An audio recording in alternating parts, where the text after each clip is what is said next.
Don't tell him. Don't ruin his mood.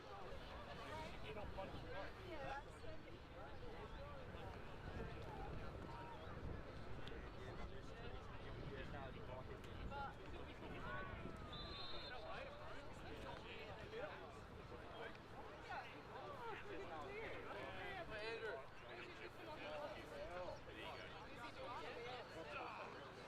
Oh yeah, awesome. George. Oh, I've got a memory card too for you, and I don't know what I put with it. Jess. Oh, okay. Actually, George. Yeah, no.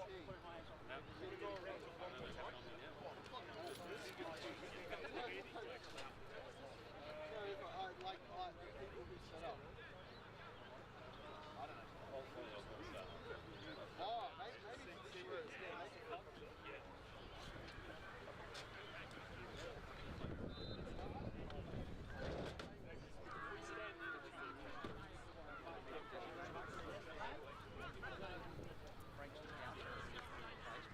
What can I do to help you with these? You want to come up?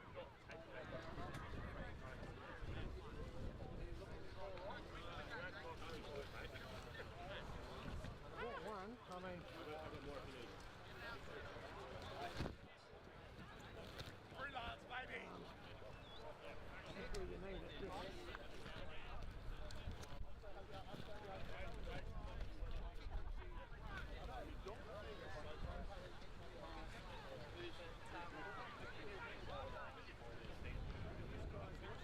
Almost touching the car, isn't it? What's that? Almost touching the car? Yes. Cool. Here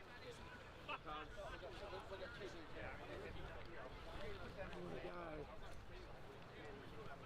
That's it.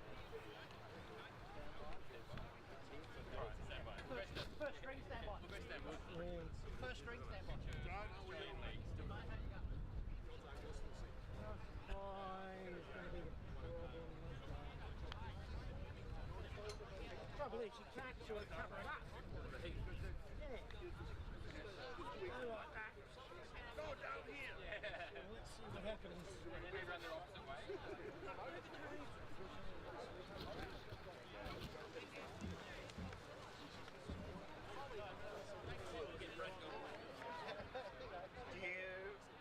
Do you want yeah, mate. go up? Yep. Alright.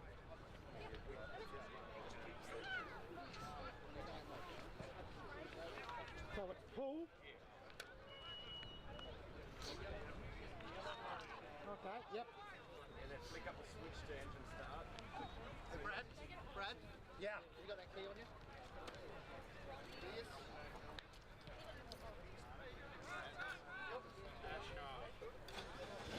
There, go all the way over.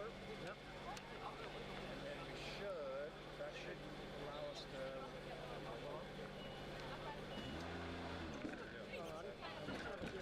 so forward kicks you up. Yep. Once you get to your spot, Yeah. Just hit that button. and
Hopefully no steady cam here.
And welcome everybody to today's football match between your South Australian Sharks and the ACT Monarchs.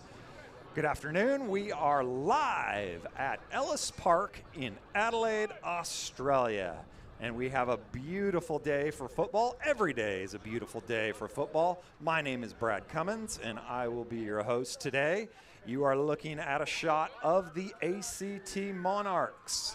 We are very grateful for them that they have come and flown in this morning for this very special state matchup between the Monarchs and the Sharks. Both teams have been putting in lots of time and practice getting ready for this game, and so we are very grateful to be able to host the Monarchs, and we look forward to a fantastic game today. We will be starting shortly with the Welcome to Country and the National Anthem. You can see a shot there right now of your South Australian Sharks, and we're very fortunate to be able to have them representing South Australia today. You can see the weather, that it is somewhat cloudy. It's not somewhat, it's definitely cloudy and overcast. We're very grateful that the rains aren't here. We're holding that they're going to hold off for us today.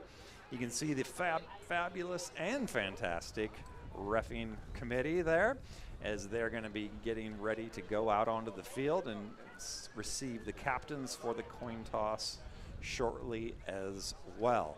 The ACT Monarchs are represented by some very special players, and we're very grateful that Jason Ray, their head coach, is able to lead the team and has organized this event along with a bunch of other people that are dedicated and committed to seeing football grow, not only here in South Australia and in ACT, but across the nation as well.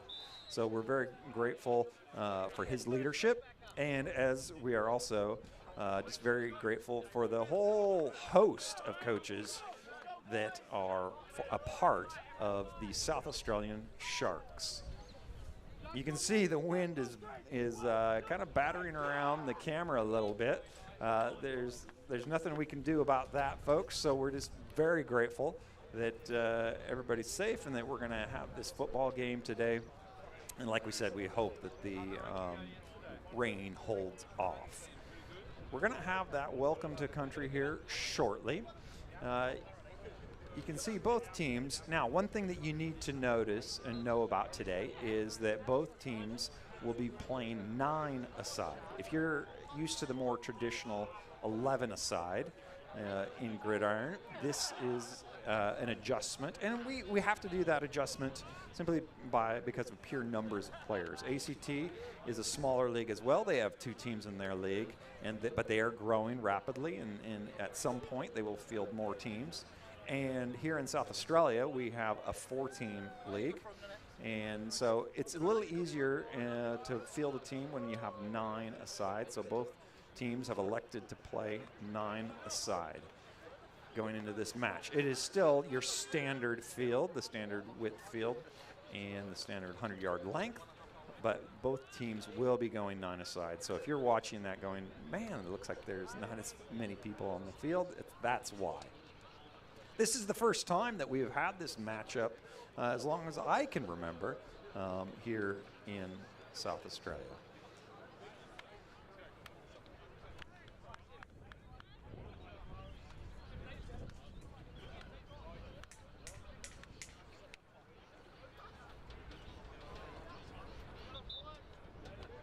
And it looks like we're getting ready for this to receive the captains. Both teams are doing their last-minute communications. One thing, I spoke to head coach Jason Ray, and I spoke to him a little bit about the offense and the defense that they were going to be coordinating. And one of the things that they know is that they run a air raid type offense, a typical air raid offense. So that means you're going to see a lot of 4 receivers, 2 on each side, and we're about ready to have our welcome to country. Good afternoon, all. We'll start off with welcome to country. I would like to show my respect and acknowledge the traditional custodians of the land, of elders past and present, on which this state game takes place. Good luck, all. Thank you. That was the words from our commissioner, and we're very grateful that he could share that welcome to country. So wherever you are worried, or excuse me, wherever you are in the world, we're grateful that you're here, and we hope that you can enjoy this Australian national anthem.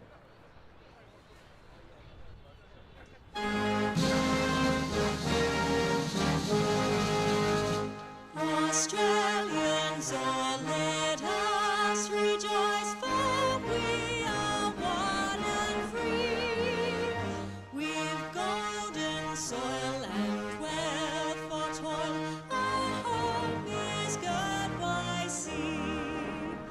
Our land abounds in nature's gifts, all beauty rich and rare.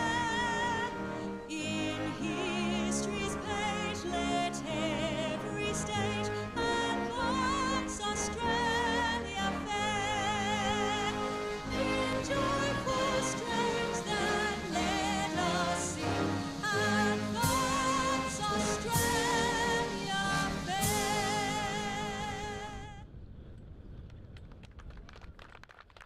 All right, congratulations and thank you. We are one step closer to kickoff. So you're going to see both the captains come out to the middle of the field, where they will introduce each other, where they'll have a coin toss. Both teams will elect to either receive the kickoff or defer to the second half. And then we will get underway for this exciting game. So you can see the captains for the Sharks. We have number 5, Kai Cooper. Number 15, Alexander J. Number 18, Tim Tuikababa. And number 94, Davis Gardner. Looks like for the Monarchs, their numbers are a little bit harder to read. I'll see if I can let you know. And then you can see Jason Ray, the head coach, coming out to the field. Number 24, Rain Nang. Number 32, Selby Scott. Number 1, James Haneke. And I apologize if we butcher those names, but we'll do the best we can. So they've had the coin toss.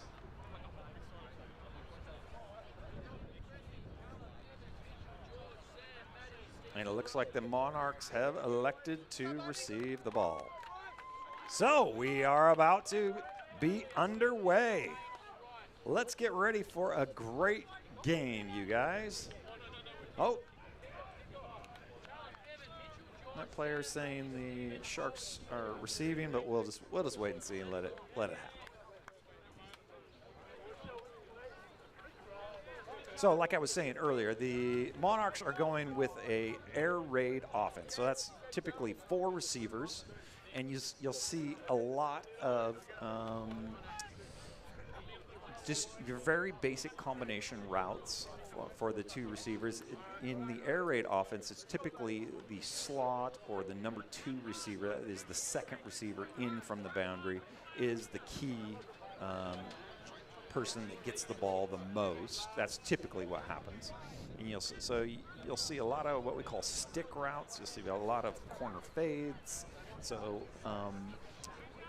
it's looking as if, yep, the Sharks are going to be kicking off to the Monarchs.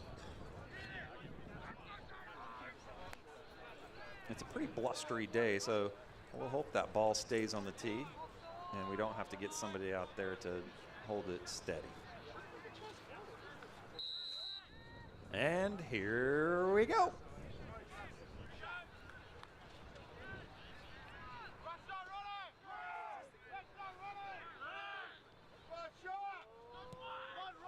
There's your kickoff. And we've got it on the left side. He breaks it around, and he takes the ball all the way up to about the 35-yard line. So you're going to see the air raid offense of the Monarchs. Already they got somebody limping. You don't like to see that. Number 11, Damon Smith, hobbling off the field. He looks like he'll be okay. And the Sharks are going to be setting up on defense. One of their best players, and you saw him in the last game, the last state game that they had a couple weeks ago against Victoria, Tim Tuikabawa, number 18, just had an outstanding game. Probably the player of the match for the Sharks. We'll see. He's a force to be reckoned with. Typically on offense, he plays linebacker, but also on defense when he plays linebacker, but also on offense. So you can see the quarterback keep up the middle. He breaks a couple tackles, and it looks like he's already got a first down up across the 50-yard line into Shark territory. So spread them out wide. Find your running lane. There's nothing safer than that. And so it's always good to start with a running game. Gets those nerves out of the way. Everybody's pretty hyped up, and they want to bang heads. And so it's just a safe bet to go with that running game. Looks like we've got trips to the far side. And the gives to the running back. And he's brought down into the backfield. Number 5, Kai Cooper. There's a reason he's a captain, folks. He's a gamer. And he's showing it to you right there. You might hear the planes coming overhead. We're pretty close to the Adelaide airport, so it's just added extra ambiance for you guys. We'll see if we can get Qantas to sponsor us.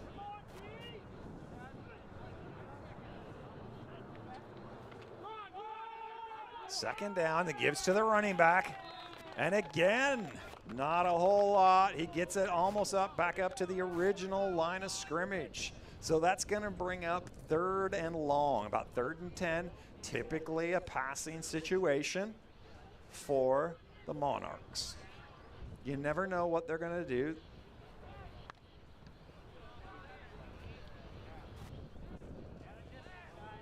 Some last-minute communication from their quarterback.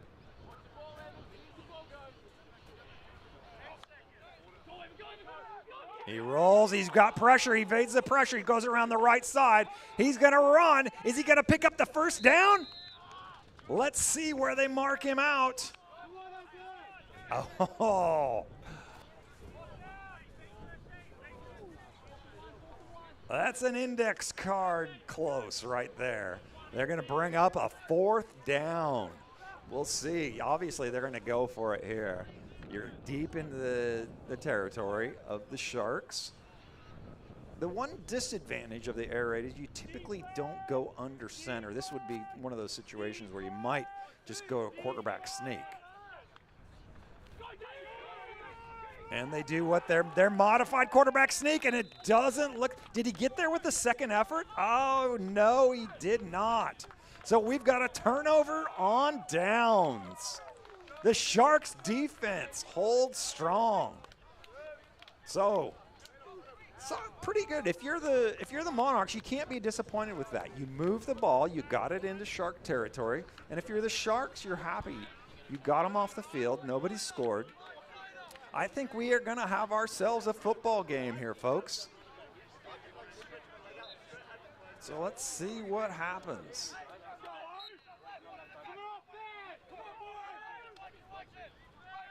Man in motion. There's the snap. Quarterback gives it to the running back. Number 44 with the carry. Not much doing there.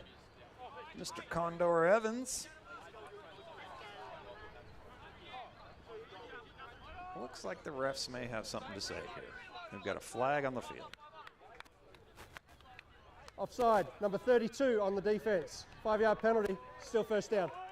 There you go. So hopefully they get those jitters out of the way and no more penalties for the Monarchs.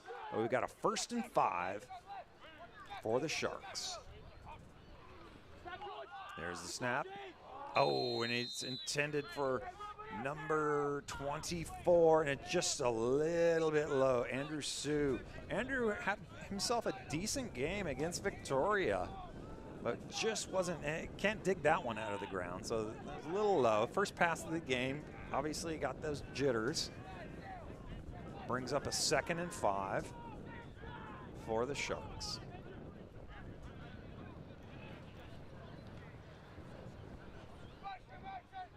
Man in motion, going to the far side. There's a snap. We've got pressure, and he has to evade. Runs out of the pocket, and he picks up some positive yardage. He's just being an athlete right there. Number 47, Jacob Asparati, showing that you're going to bring the pressure. I'll just pop out of that pocket and get myself a first down with the legs. Let's see, does he have enough for a first down? I think he does. Yep, they're moving the chains. So, we've got ourselves a Shark first down.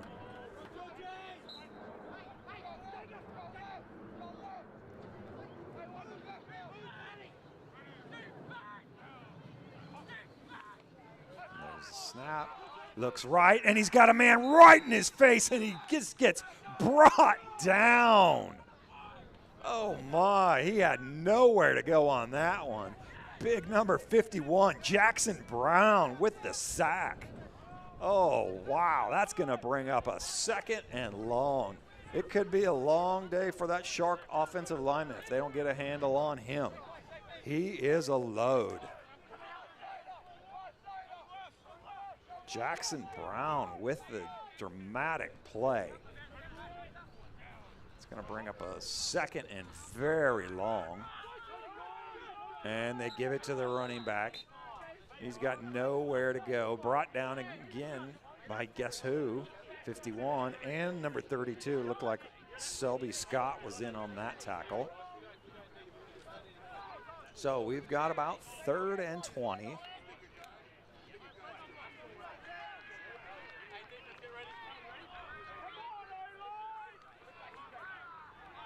Third and a country mile is what we'd say back in the States. Brings a snap down, looks, and guess what? He's got pressure again, and he's brought down. Oh, but this time it's not number 51. He wants to share the well. It's going to be somebody else. I couldn't quite get a number on that one. But needless to say, they are bringing the pressure every play, the Monarchs. So you're going to have South Australia will have a little conference with their O-line, see what they can do, what adjustments they can make to pick those guys up.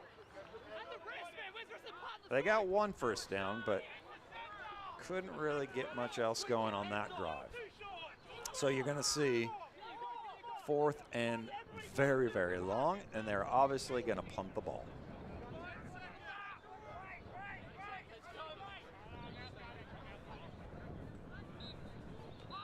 It's a high snap over his head, but we've got whistles. It's below the play dead. We'll see if it's an offsides on the Monarchs. Typically when they blow the play dead like that, it's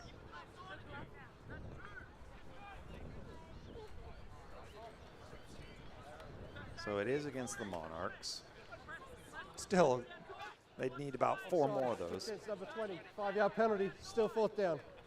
All right, so it's a 5-yard penalty, still 4th down, still 4th and long. Let's hope that this is a practice snap. It's high, but at least this time he catches it and gets the ball off. Nice punt. Wow, he sends that one booming, drives the guy back, but he's got plenty of room, and he is still going, and it takes it up around midfield. That is a great punt. So let's see if South Australia can hold them again this time. Their offense will come to the sideline, have a little bit of a conference, see if they can smooth some things out. You see ACT saying we need one more.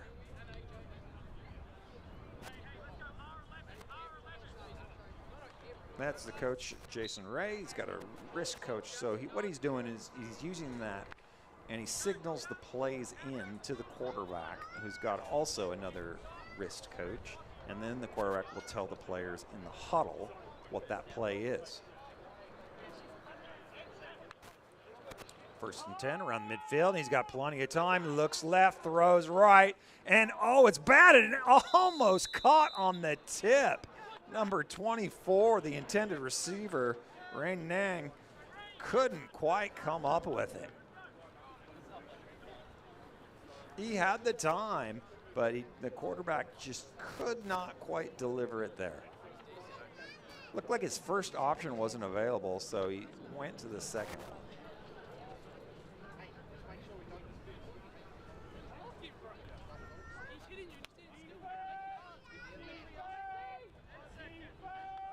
Second and long, the handoff. He's got plenty of room, breaks one tackle, and he gets about 7-8 yards on the carry. Number 22, Sam Thompson, with the long hair and the long run. He can do it.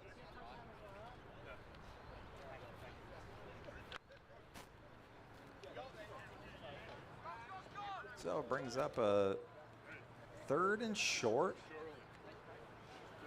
Got about 2-3 yards to go. Oh, looks like there was a little miscommunication with the handoff.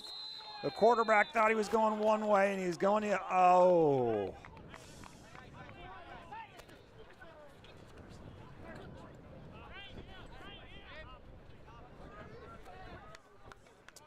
We've got laundry on the field.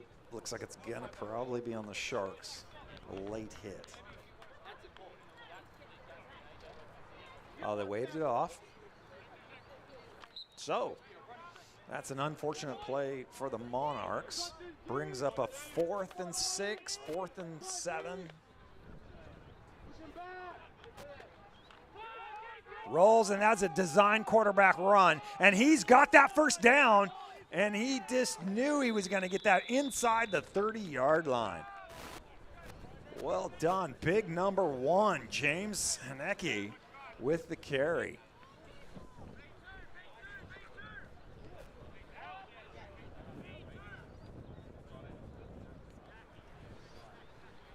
Did not want to take a chance there, and you saw South Australia couldn't quite get the pressure on the quarterback, and he just used his athleticism and got the first down. So the drive stays alive for the Monarchs inside the 30-yard line.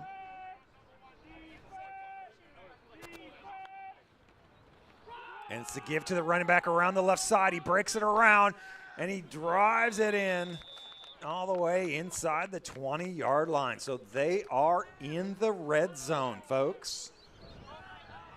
ACT didn't fly all this way just to kind of play pansy football. They're ready to hit, and they're showing it to you. They're not afraid to keep it on the ground and run it down on your throat. They came here to win. They're trying to make a statement.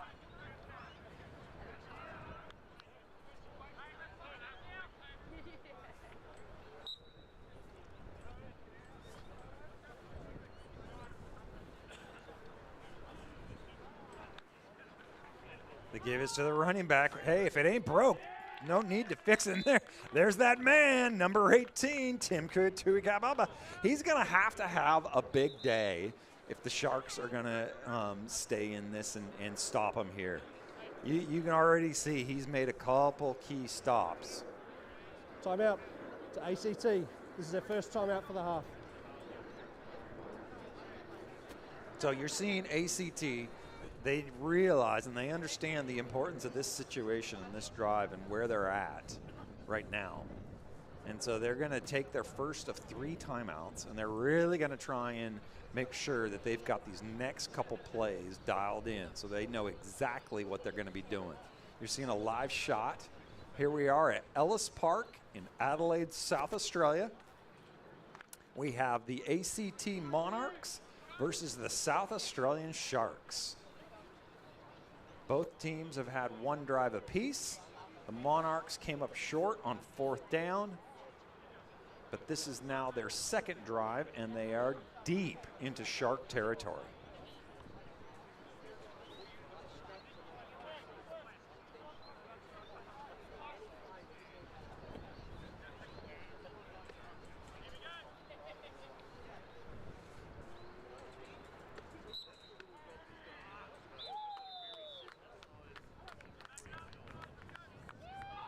And it looks like we're going to get an offsides against the Monarchs. Prior to the snap, false start, number 5 on the offense. 5-yard penalty, still 2nd down.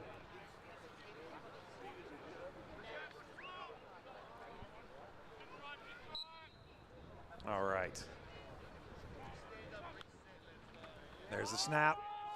Quarterback looks. He's got a man over the field. He's well covered. Intended for number 5, Matt Phillips. But he was well covered on that play.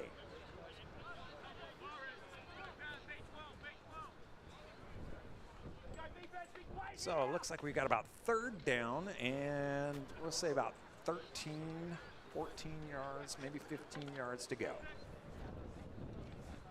Obviously, we're in 4-down territory, so the Monarchs still have room to get a 1st down without scoring. It's a roll, and he's under pressure, and he throws it, and he was cleaned up by number 42. Oh my, Thomas Delia with the thumping. Knocked the ball out of his hand, so that is incomplete. So we looks like, or did he catch that? No, I don't think he did. No, he did. He caught it, but he was knocked down. So we got about 4th and 8. Monarchs send somebody in motion. Let's see, they get a blitz around the right side. He's under pressure, but he still stays up, and he is brought down. Number 67 says, I'm hungry and I want to eat. And that's what he does. He eats quarterbacks. Well done to you. First time we've mentioned his name. He could be a difference maker in today's game. They need him to have a big game. So again, the Monarchs come up short. And it's going to be Shark offensive football deep into their own territory. 1st and 10 inside the 10-yard line. There's a high pass, and it's almost picked off. Oh, so close. It's going to bring up second down. That was dangerous. We've got a flag on the field, though. So let's see what the referees have to say. Pass interference on the defense, number 2. Ball will be placed at the spot of the foul. First down. So it looks like the Monarchs got a little happy there and got to the receiver before they should have. So they got pass interference, automatic first down. If you're the Sharks, you are grateful for that because that gets you a little bit out of a hole that you were in and gives you first down. Oh, it's an inside handoff. And he broke one tackle. Otherwise, it was going to be a horrific loss. But he was able to get something. Number 44 saying, I need a little bit of a breather here. Mr. Condor Evans needs to come off the sideline. I think he may have got the wind knocked out of him on that one.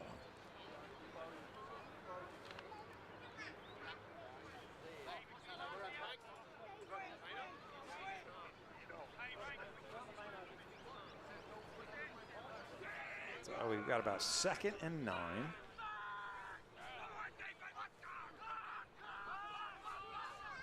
And again, it's a low pass intended for number 24, Andrew Sue. So 2 times Sue has been the target, 2 times the pass has been low. It is windy, it is blustery.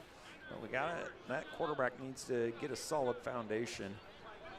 And I guarantee you if he gets his footwork right, he'll be able to get that ball up into the numbers, and it'll be a much easier catch for Mr. Sue. So 3rd and 9. Yeah, they're not going to go for 4 downs here. So they're hoping they've got a man, and it's complete to number 15 across the middle, and he gets it all the way to a Shark first down. I don't know if that was number 15. Yes, it was. Alexander J. on the reception.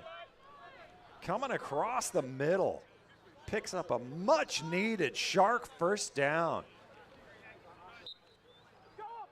You can see they're really sticking with this passing game. The quarterback doesn't have him a whole lot of time, but he's making it work here.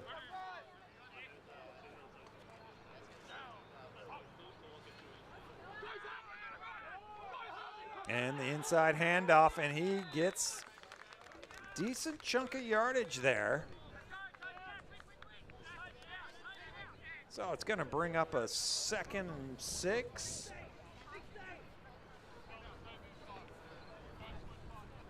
So you got to feel good.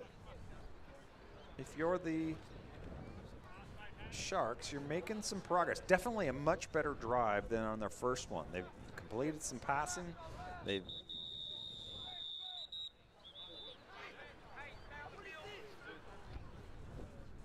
refs blow their whistle. We'll see what they're going to have a little conference. Oh, there you go. And so that is the end of the quarter. And your score, the ACT Monarchs 0, the South Australian Sharks 0. Both teams are in a competitive battle, a battle of the defenses, if you will. But we've seen glimmers of hope out of both offenses.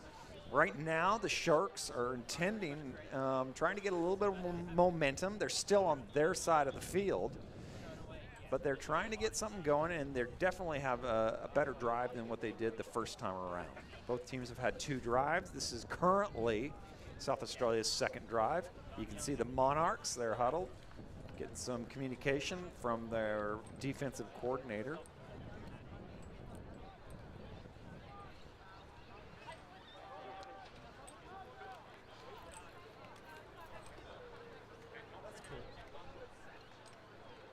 Yeah, we want to say thank you to everybody who's commenting and contributing on our live stream. We really appreciate that. Please feel free to give us your comments. We love that stuff. So thank you, Manjot the Myth, the legend. Not just a myth, but he's also a legend, who I know is based in ACT. I'm grateful for your feedback.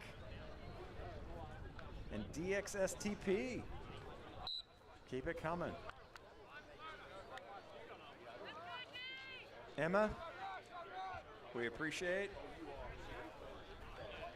And Peter Ryan. So we got a lot of Monarchs fans. Obviously, they had a little bit of a harder time coming here. Here we go. We're back to the action. They give it to the handoff, and he breaks through one tackle. Runs over one gentleman, number 43, Harley. Oh, wow. He can bring a load, and he brought it there. Ran through the defender.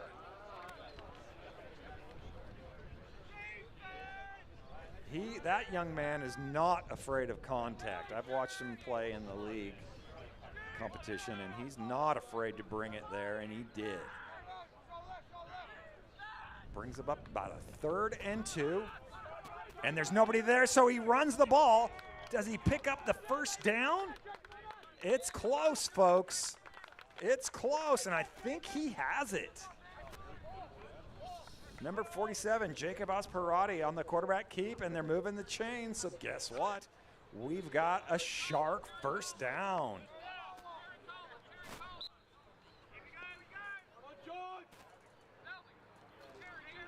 TJ the 30 says, let's go Monarchs.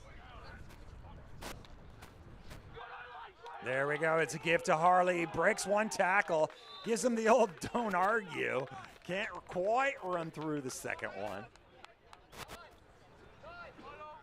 And he gets a good chunk of yardage, so we're looking at about a 2nd and 5, 2nd and 6. We are right at that midfield line. It's taken them quite a while just to get to midfield, but they've managed that.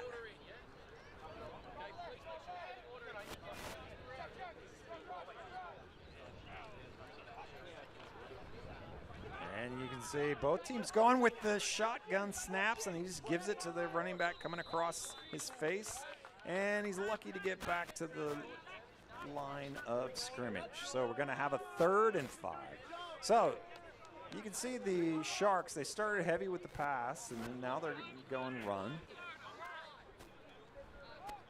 And one of the benefits of when you're playing 9-man ball is that you've got a lot more space to roam. A lot more room to roam on this, just pure because you got 4 less bodies out there. So the edges on the line of scrimmage are much more open. 3rd and 5. And it's a screen around the right side, and he was met with authority by a couple different Monarchs. They saw that one coming. First time that we've seen the screen from the Sharks, and the Monarchs were having nothing to do with that. Number 34, Andrew Robinson with the stop. So it brings up 4th and 12. Looks like this is where the offensive drive is going to end for the Sharks. But again, they're making improvements. They're moving the ball. So let's see if the Monarchs, or excuse me, if the Sharks can have that just booming punt like they had the last possession. It's a high snap over the punter's head, and it goes rolling all the way back. Let's see if he can get a rugby-style kickoff. No, he tries to run it. Oh, he looked like he had room to get that kick off still, but he didn't quite do it. Oh, that's one of the things that here in South Australia, you'll notice if you're an American viewer watching from there, most kids can typically punt on the run just because that's what they do so much, playing the sport of choice here in Australia, Australian rules football. But we didn't see him take advantage of those skills on that possession. So it was a high snap. So that's the 2nd time that the punt has been high over the head of the punter. The first time they were bailed out with a penalty. This time it's cost them. The Monarchs have the ball deep in Shark territory.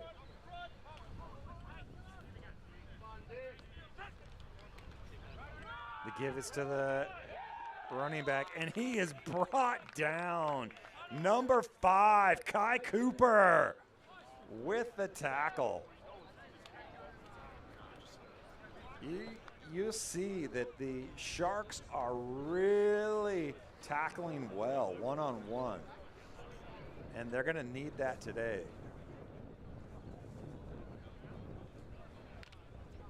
So we've got a 2nd and 9. 2nd and 10 for the Monarchs.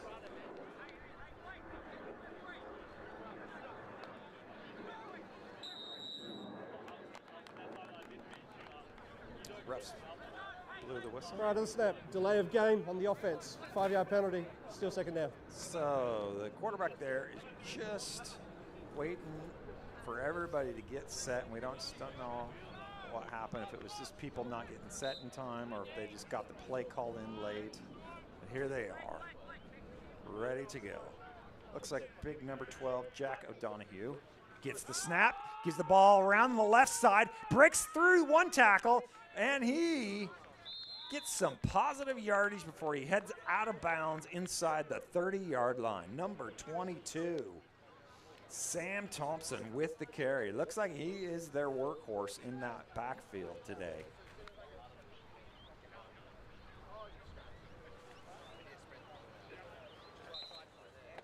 So he gets a good chunk of play, a chunk of yardage on that play.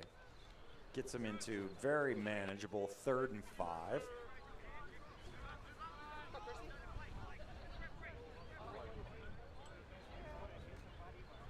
Jack O'Donoghue surveys the field, gives the ball again around the left side. He breaks a couple tackles, and he gets knocked down.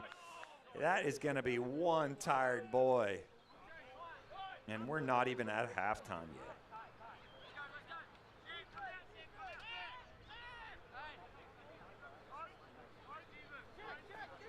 If he could have kept his footing, he might have had something going there.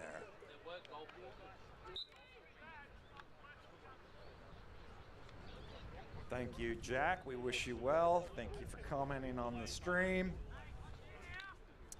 I know that the Sharks miss you out on the field.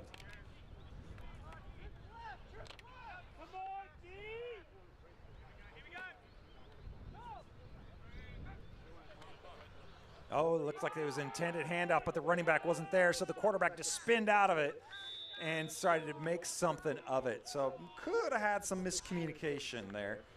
Number 12, Jack O'Donoghue, just decides to be an athlete, runs the ball out of bounds.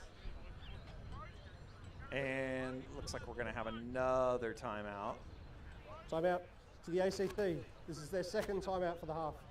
You can see Coach Jason there for the Monarchs, just giving a little coaching positive feedback to his quarterback.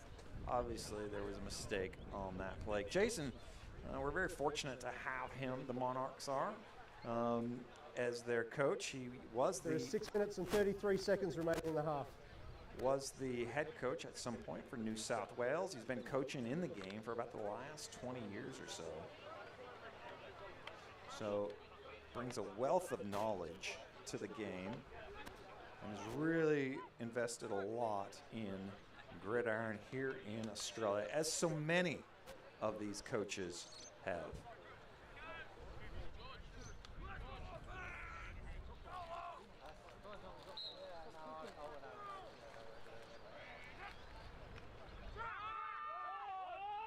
And then breaks it around the right side, and is he going to make it into the end zone? And he does! Touchdown, Monarchs! There you go. 3rd try lucky. So the Monarchs get it in for a touchdown, and they lead this game 6-0.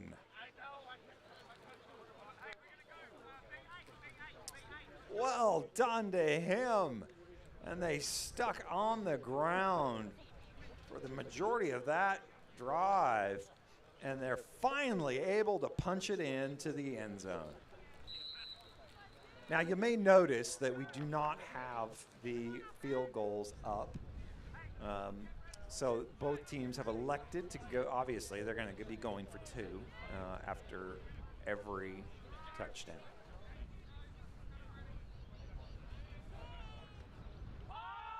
He looks right, he throws, he's got a man, and he's complete to number 5 in traffic.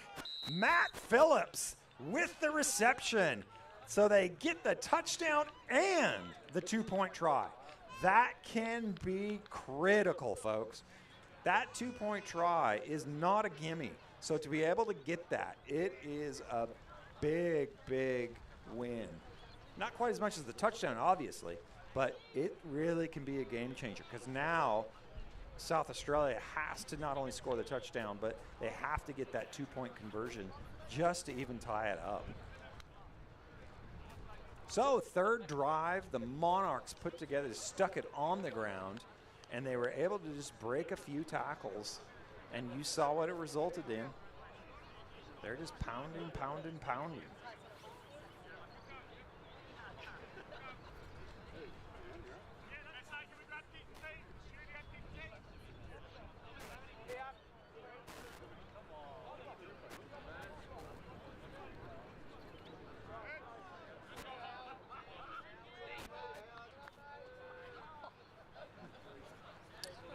Looks like the refs there were just trying to coordinate. Oh, I think they were getting the kicking tees, I think is what they were getting on.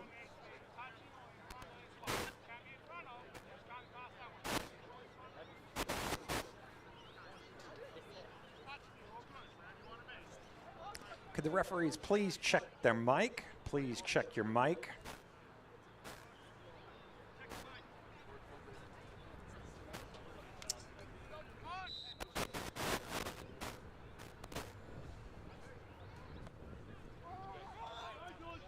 And there's the kickoff, and it's a live ball. One of those Sharks got to pick it up, and they do.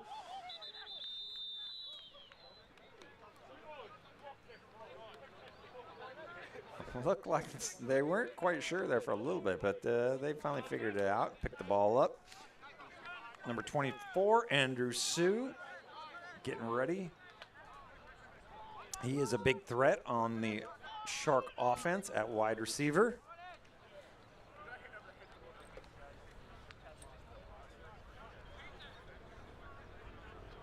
So let's hope that the both teams have improved every time that they've gotten the ball. So let's the Sharks are hoping that they can continue that improvement. They got over midfield, put together a decent drive last time. This one looks like it's going to start with a flag down already.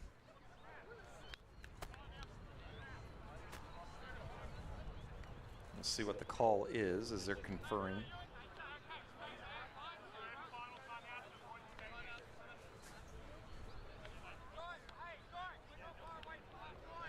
Timeout was called prior to the flag. ACT, this is a third and final for the half. Okay. So, ACT has no more timeouts. We'll see if that comes back into play.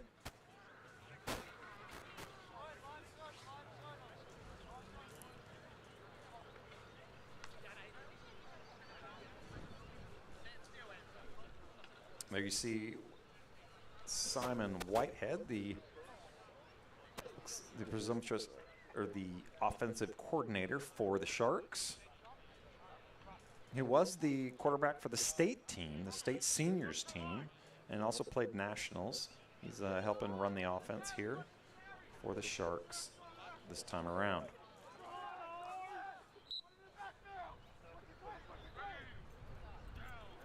First and 10.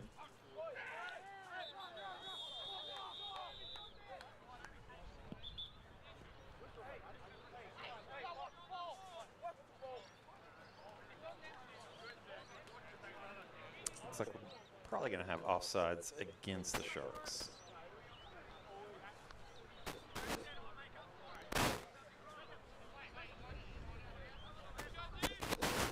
You can see the players. Prior to the snap, false start, number 16 on the offense. 5-yard penalty, still first down. So it's not what you want to, not how you want to start the drive, because now you're looking at 1st and 15. So it just backs you up even more, and it's just a harder hole to dig yourself out of if you're the Sharks.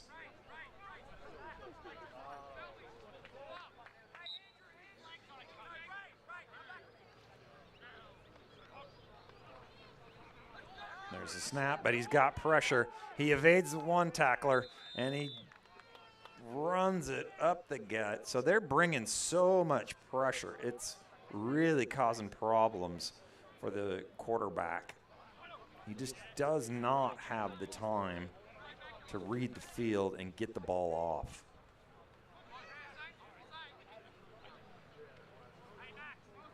They're going to have to shore up that penetration if they're going to stay in this game.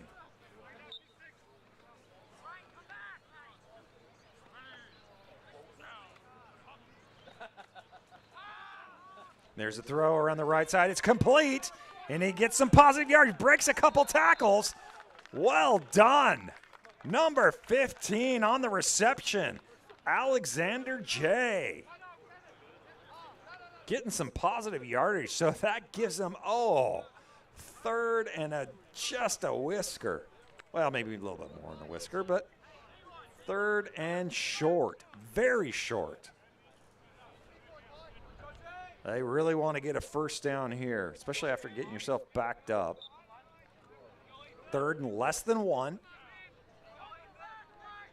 There's a snap, gives to the running back, and he does not get it. Too much penetration. Number 5, Kai Cooper, just can't quite get where he needs to go. So now they're looking at a 4th and 3, 4th and 4. Let's see if they punt the ball. That's put them in this hole last time. Was the bad snaps on the punt. Looks like they're going for it. 4th down, deep in their end zone. And do we have offsides on the Monarchs?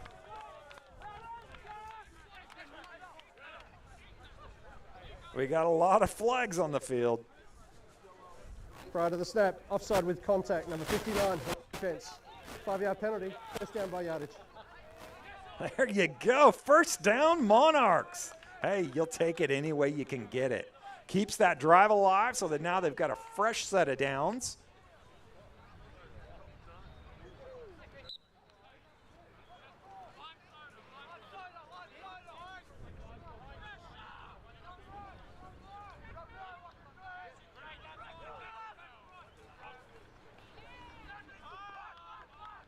He's got time, but nobody was open, so he decides to be an athlete. He picks up the first down and more.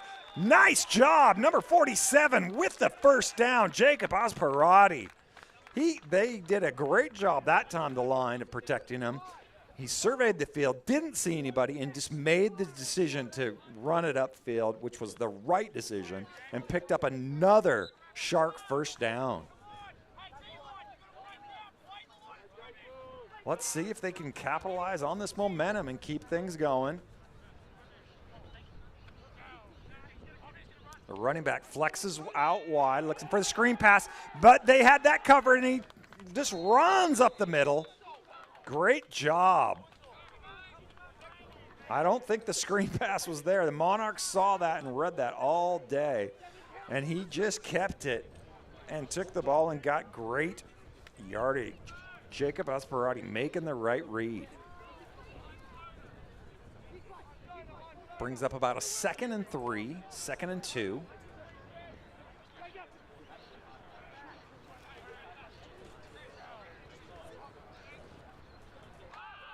And he's got it into traffic. No, 3 Monarchs had him covered. He had no chance on that one. Intended for number 16, Mr. Magushia.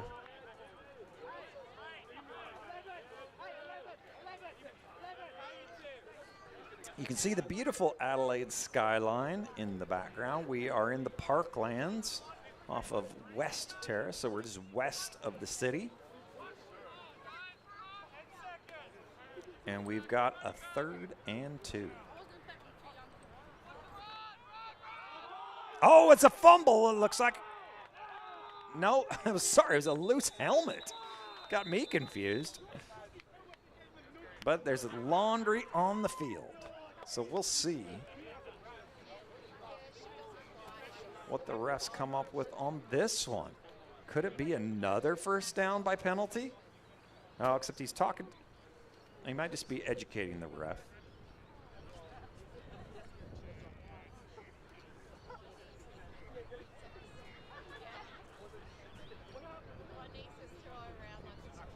Unsportsmanlike conduct, number 51 on the defence, continued participation without a helmet. 15 yards from the end of the run. First down.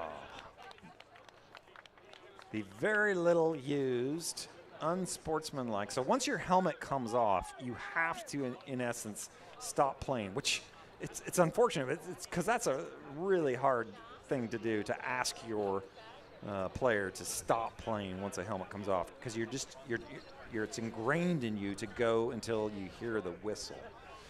But it's just for their own safety. So unfortunately, they have had to institute that rule in football. So it gives the Sharks a first down.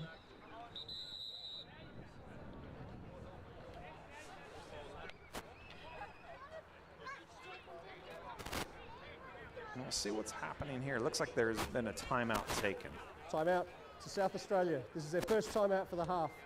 3 minutes and 6 seconds remaining in the half. So 3 minutes, 6 seconds left in the ball game. The Sharks have, again, by yardage, this has been their most successful drive. So every drive they keep making deeper inroads into the Monarch territory. You can see Simon Whitehead communicating with his players, trying to get the right personnel out there on offense. You can see big number 18, Tim Tuikabialba. And he is a threat on whatever side of the ball he's playing. Whitehead is giving Jacob Asparati instructions on what to do. They've really put together a good drive. They've been fortunate and gotten a first down a couple times off of penalties.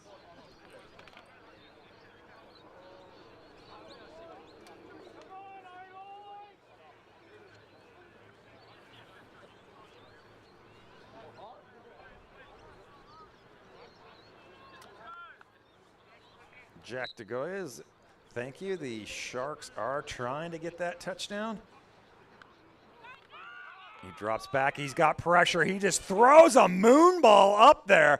He's lucky that did not get intercepted. Wow. I think that one had some ice coming down because that one got up there. He didn't have much chance with that. He had a man in his face, which has kind of been the story all day. If he's got the time, he's been able to make some things happen with his legs and completing a couple passes. But he just has been under pressure all day.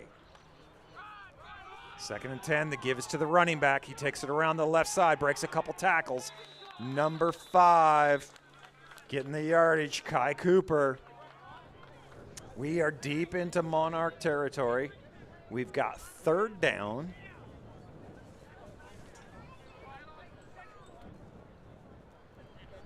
We'll see where they spot the ball. Looks like it's gonna be about a 3rd and 6.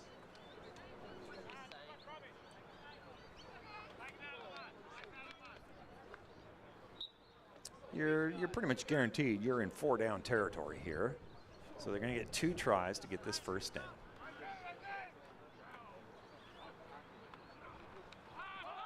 Oh, he's got pressure up the middle, and it's caught! Caught 4! Oh, my goodness! Number 16 with the reception.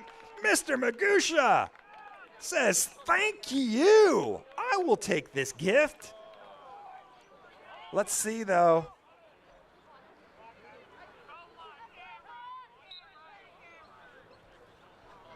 Look at that, and they get themselves a first down.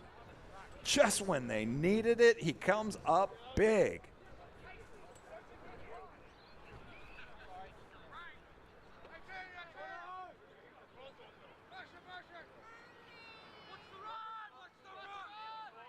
There's a high snap, and it's caught by number 18, Tim Tuikabialba. Breaks 1 tackle, and he takes it all the way. And it looks like it's your South Australian Sharks touchdown.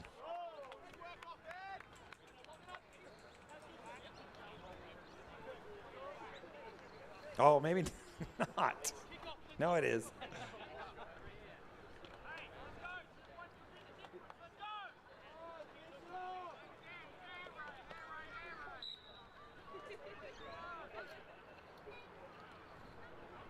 This is the all-important two-point conversion, and it's in and out of the hands.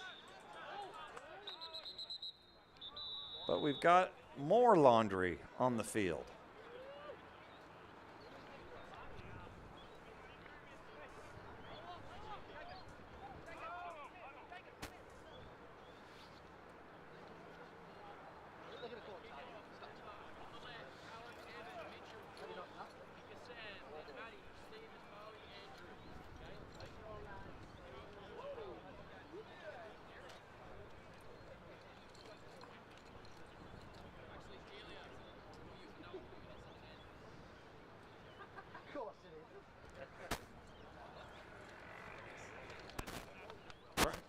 Trying to figure out what's happening here.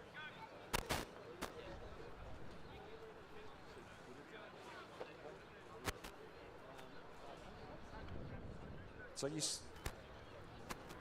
Personal foul, number 34 on the defense, unnecessary roughness. Half distance to the goal, replay the try. Wow, that's gotta hurt if you're the Monarchs. So you've really had a lot of penalties, several penalties that have kept the drive alive for the Sharks, and that one is costly. So it brings them only a yard closer, so that now they've got one try and they only need about a yard. Flexing the running back out wide, and they're just going with a design quarterback draw, and he does not get it. So the end result is the same, but your Sharks get a touchdown. 2-minute warning. There's 2 minutes exactly remaining in the half. With your score, the South Australian Sharks 6, your ACT Monarchs 8. So we said those two-point conversions are important. And you saw it there on that play. 2 minutes left in this half, folks, and we have got ourselves a little Donnybrook. Both teams are coming out fighting.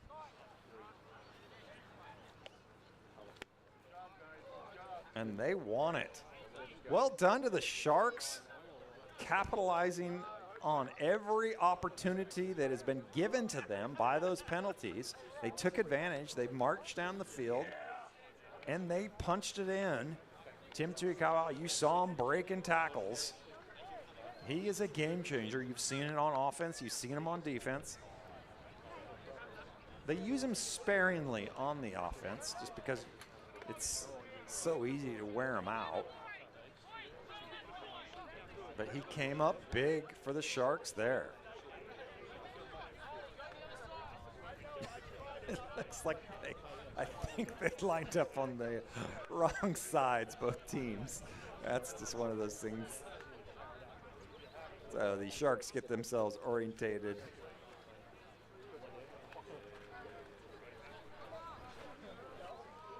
On the right side of the field. 2 minutes left in the half. Definitely still enough time left for the Monarchs to do something. Manjot.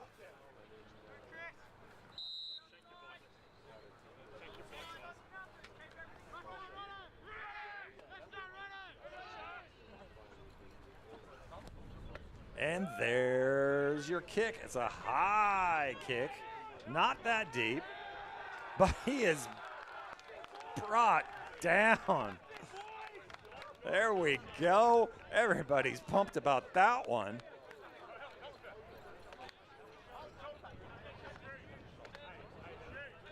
If you are just joining us, folks, we have seen improvement. What started out as a real defensive battle, we've seen improvement every series from both offenses. The difference in this game is that ACT was able to score on their try on the 2-point conversion, so that's why they are ahead by 2 points. They scored on their last possession. South Australia has scored on its last possession. And which brings us to where we are now. A little under 2 minutes left in the ball game. ACT is no timeouts. So if they stick with that running game, it's going to be hard for them. Hey guys, come on, let's get behind the defense. And he drops back for a pass. He has pressure, evades it, runs left. We've got a flag down the field. We'll see what happens there. Oh. That's not what we want to see. 3 gets little potential, some neck issues, but it looks like everybody's pulled up okay.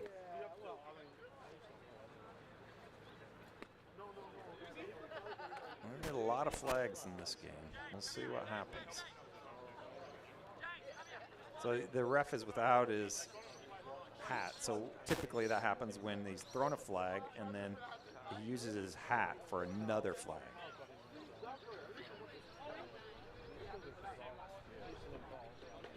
So we probably had multiple infractions. We'll get the clear communication from the referee.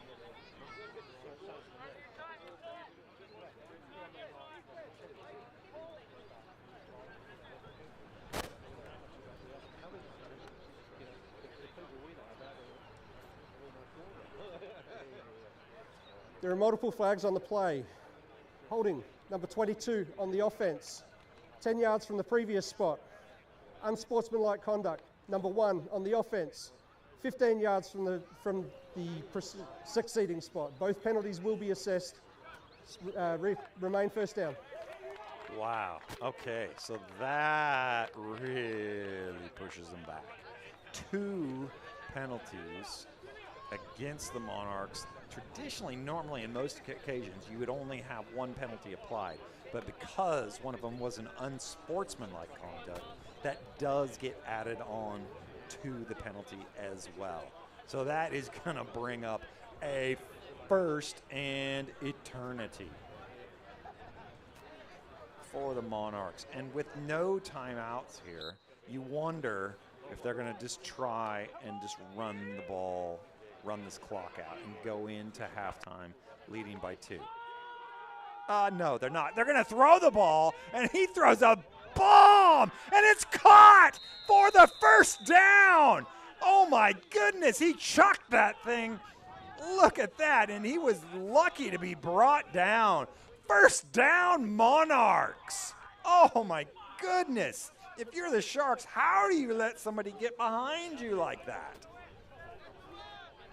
Congratulations to the Monarchs on a great play. They said, no, we're not going to go conservative. We are here to win.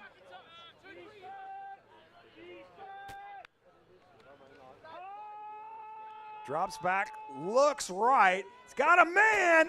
Oh, and through the hands of number 11, Damon Smith. Could not quite come up with it. That was, I still going back to that throw. He chucked that thing.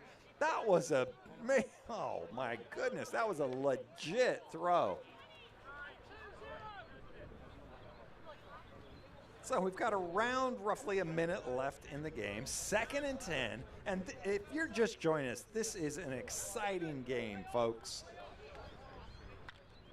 The Monarchs are putting on a show, and it's only 1 score each team, but it has been back and forth, back and forth.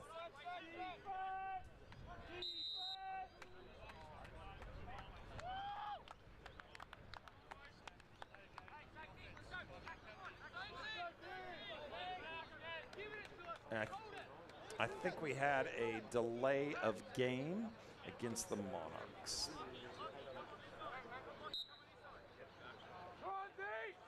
2nd and 15.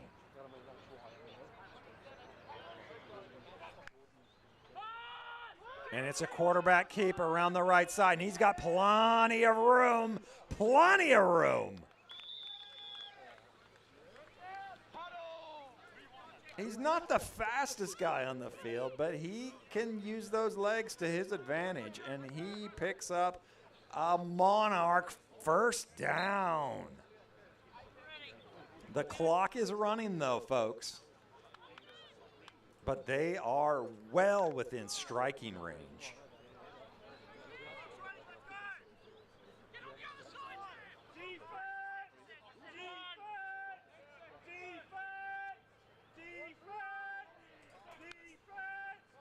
There we go, he drops back, he looks, he's got a man. Oh, and it's batted. Oh, 2 players. The opportunity was there for the Sharks. But he just could not quite bring it in. So we had 1 tip and then 2 tips. A lot of times that second one, it's harder because the ball changes direction, so it's harder to come down with it. But that is an opportunity that was missed there by the Sharks. So it does stop the clock. We're around 30 seconds left. 2nd and 10 for the Monarchs.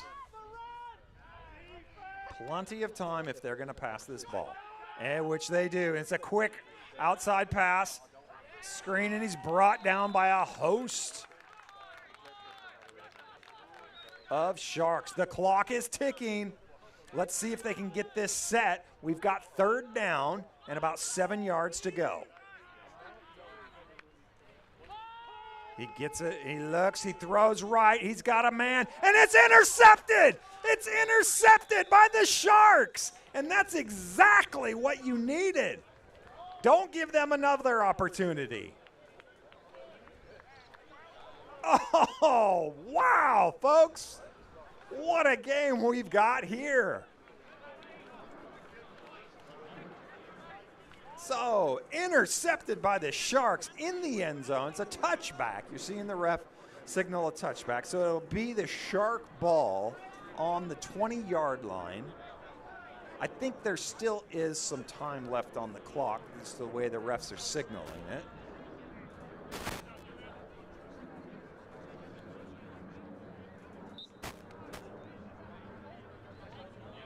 We'll see if we can get a time check from the refs here soon.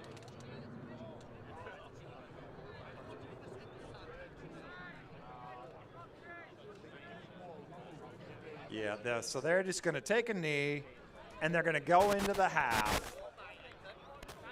And if you're the Sharks, you got to feel pretty good about this. You're in a real battle with the Monarchs.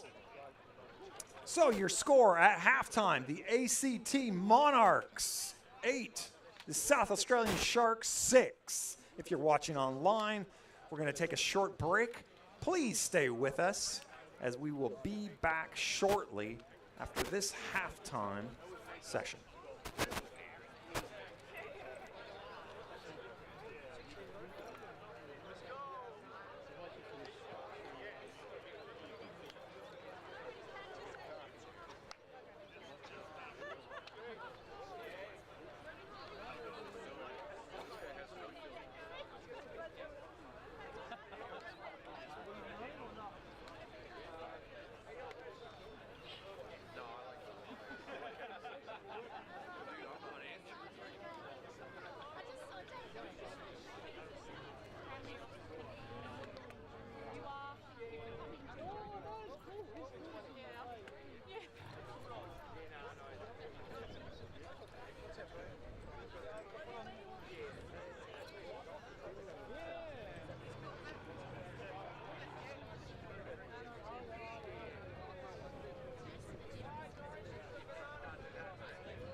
I was trying to find who wasn't wearing a helmet.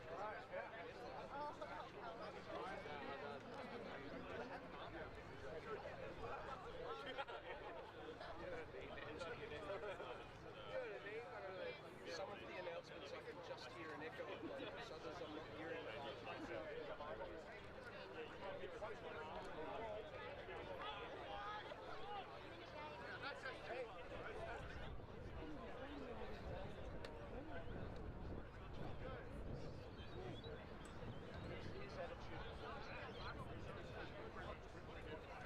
Oh yeah, the big guy. He never says a word. He talks to us, but he always says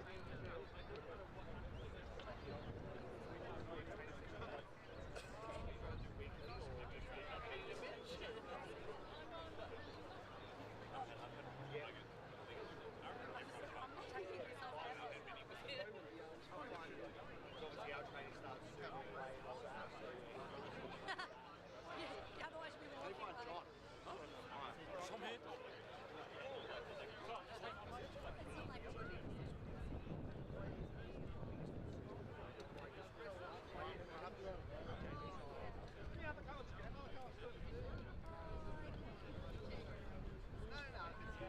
keep on.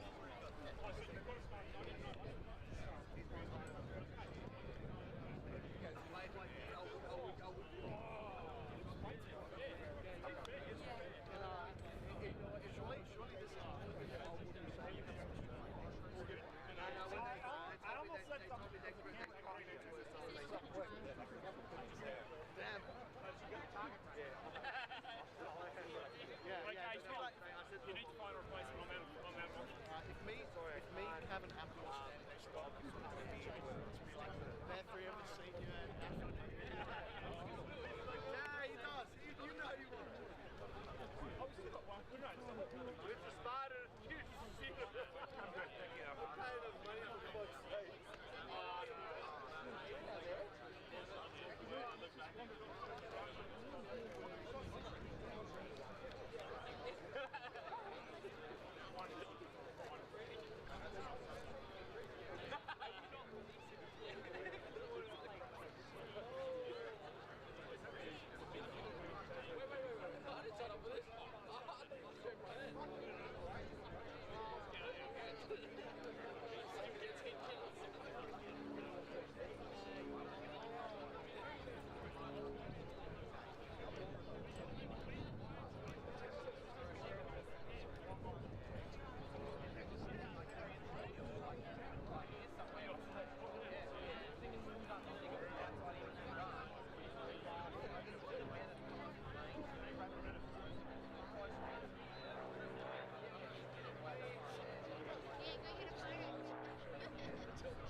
I always put them through the handle if I can, up the top, just because they're big enough. Sometimes you can go through, sometimes you can't. What about over the locking thing, locking screws?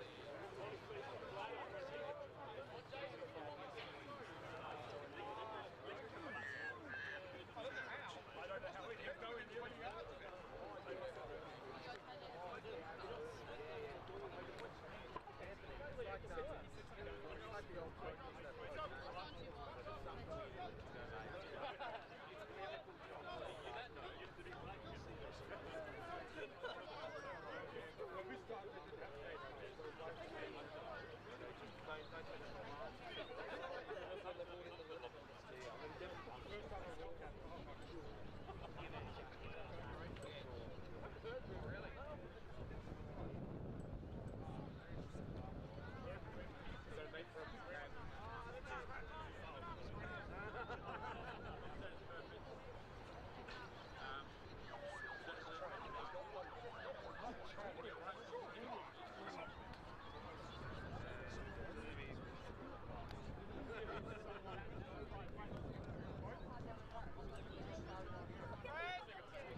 Okay, there's refs are out.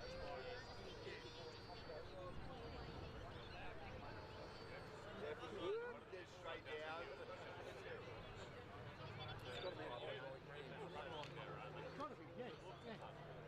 So whether there's any pushes from the lawn or... Normally, all you do is you get it to the right height, like that here, turn off the motor, lock it in, and that's all you do. And like, Sorry, man.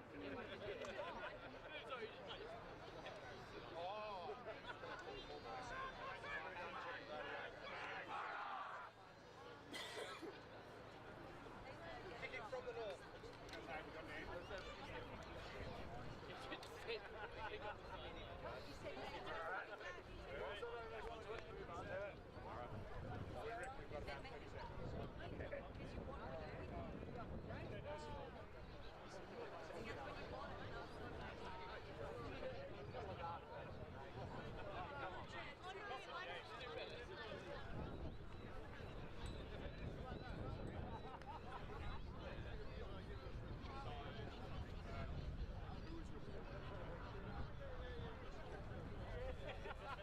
You are looking live at Ellis Park in Adelaide, South Australia. So you may notice the soccer goals in the background, and what's important to note is that this is the home of the Adelaide Comets, and there you're seeing a shot of where the future home of Gridiron here in South Australia is going to be.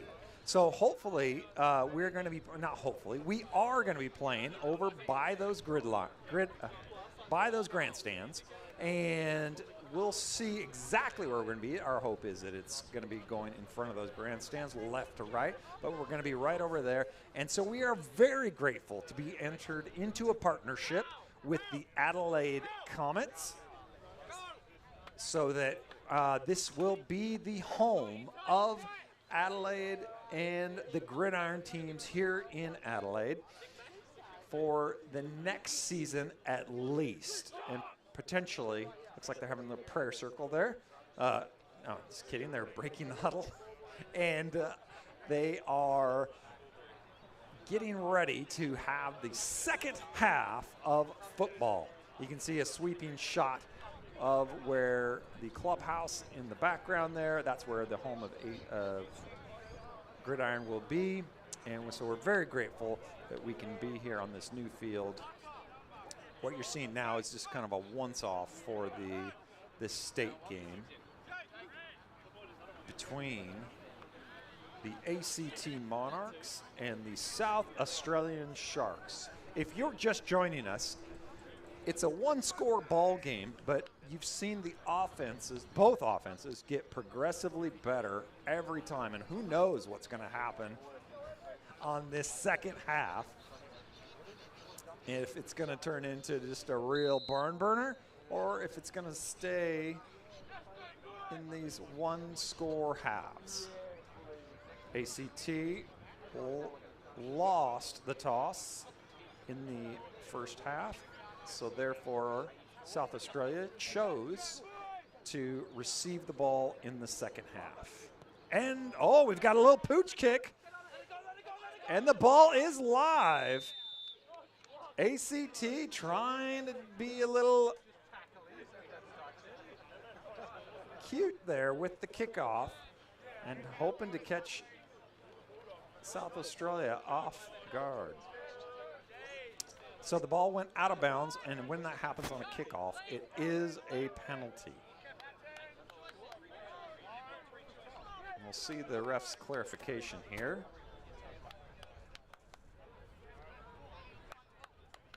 They're just conferring with head coach Lee Rayner. Now, we really want to thank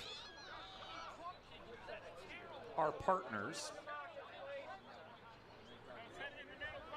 Illegal procedure, ball kicked out of bounds untouched. Ball will be placed 5 yards in advance of the out of bounds spot. First down. So there you go. And we really want to thank our partners with the Gridiron Association of South Australia, Surgical Solutions. You can see them on the top of the screen. There's their logo, and we want to thank you for your contribution in helping make this live stream and in helping make football happen here in South Australia. Not much happening to give to the running back, number 44, Mr. Condor Evans. Nowhere to go on that one. So thank you, Surgical Solutions. If anyone out there would like to join in partnership with Gridiron Association of South Australia, please contact us through Facebook, and we would be more than happy. We have a suite of possible sponsorships that you could help contribute to. And the quarterback looks, and he's brought down with authority. Number 32, Selby Scott, just into the backfield, basically just runs through the offensive lineman and gets the sack. Offside, number 32 of the defense. 5-yard penalty, replay second down. And that's why he was able to run through and get the sack, is because he got there a little too early. So if you're on the Monarchs sideline, you've got to be a little bit frustrated because you've had so many penalties on you. But that's what, it's a young team, to be expected to a certain degree, but it's still going to drive you nuts. And they had a quick screen pass. They have to be careful that that is not behind the back. He had to get that one off because he had literally no time whatsoever. And guess what? More laundry on the play.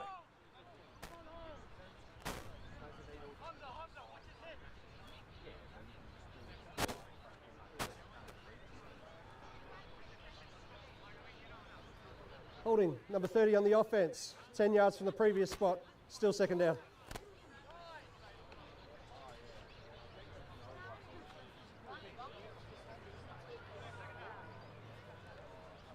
Thank goodness for friends.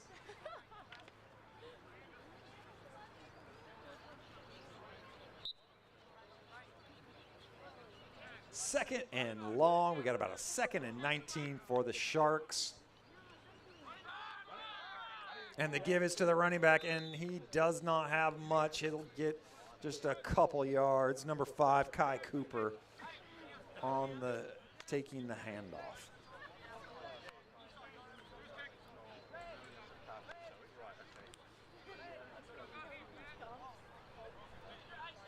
If you're watching with us wherever you are online, we just encourage you to take this opportunity and click the subscribe button to 180 Creations.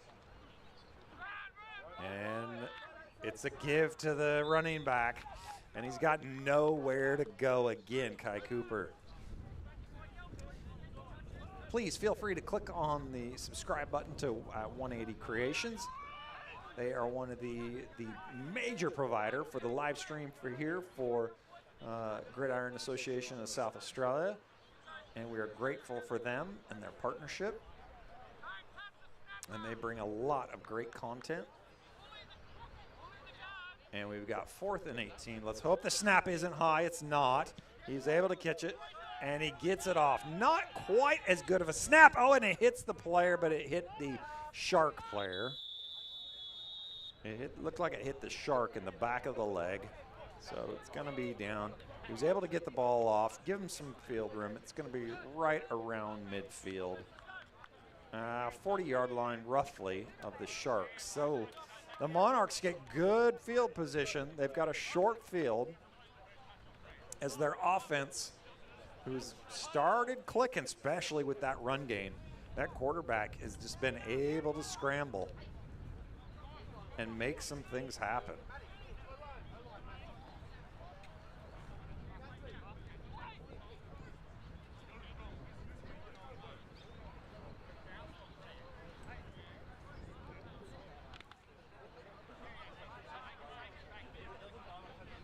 First and 10 for the Monarchs at the Shark 41-yard line.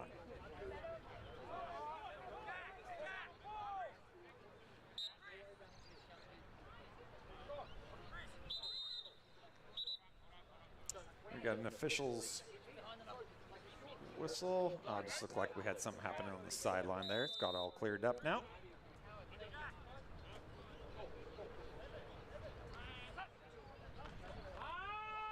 Shotgun snap, looks left, throws left, got a man wide open. Guess what? There's a flag on the field, multiple flags on the field. So we've got it in and around the line of scrimmage, and we've got them also in the secondary. So we'll see what's happening.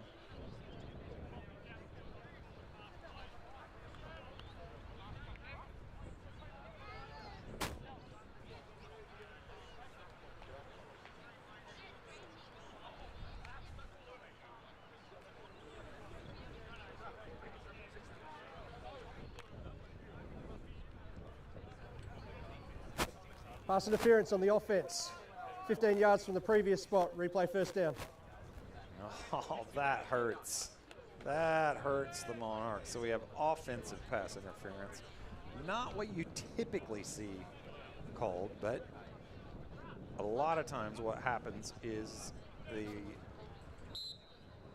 wide receiver tries to distance himself and he pushes off from the defender. So we've got about 1st and 25, and the give is to the running back, and he's got a little bit of room, but guess whose name I'm calling with the stop? Number 5, Kai Cooper. He is doing it all, folks. Offense and defense. He is making me say his name quite a bit today.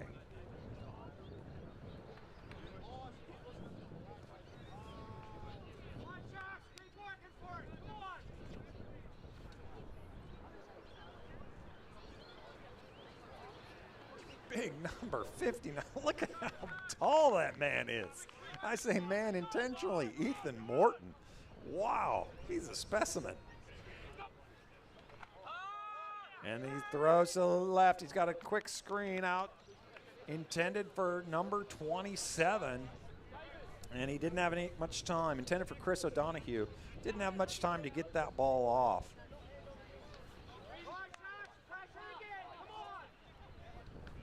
Brings up 3rd and 24. Roughly. So an obvious passing situation here. Let's just see, do they play it safe and do a quick pass? Or are they gonna let the play out? He throws it across the middle and it's complete to number 11. And he brings them into very manageable territory. Damon Smith with the reception and the yards brings up about a 4th and 6, 4th and 7. So very good job on that play.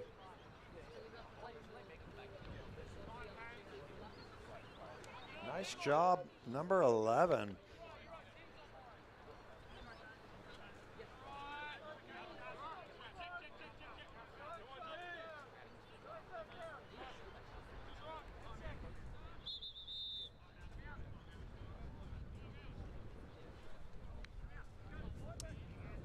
Got a whistle. Both teams are going to the sidelines, so probably a timeout.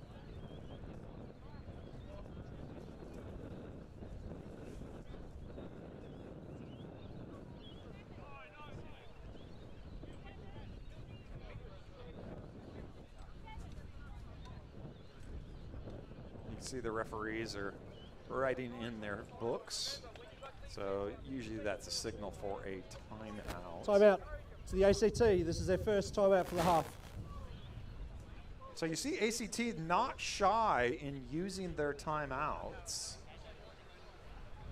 You can see the coaches there, multiple coaches trying to coach up the Sharks. That's what it's all about, folks. Is this the team? This is why football is the greatest sport in the world. The team camaraderie, the team spirit that this sport brings, the forced togetherness.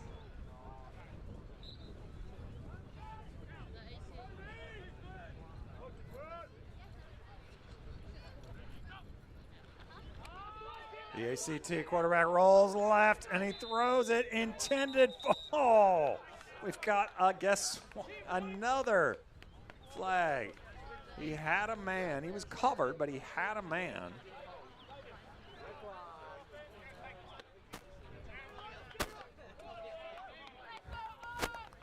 Holding, number 69 on the offense. That penalty is declined. Turnover on downs.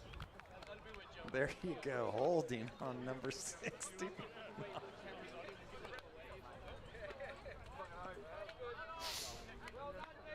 Holding on the Monarchs.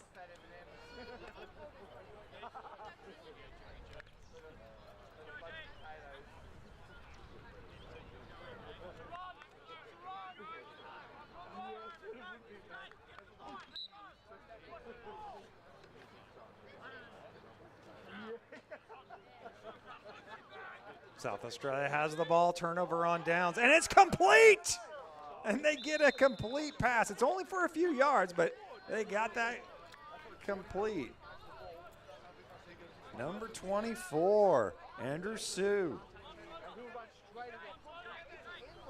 There hasn't been many completed passes today, but several of them have been to Mr. Sue. You saw against Victoria, it was the same thing. He was one of their key receivers. So he's a key linchpin in this offense.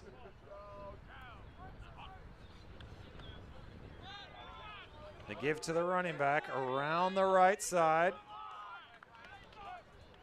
Harley, you saw the pressure from the Monarchs around on the left. And luckily that play was around the out to the right. So it was away from that pressure, which allowed them to get a few yards. You're bringing up about a 3rd and 5.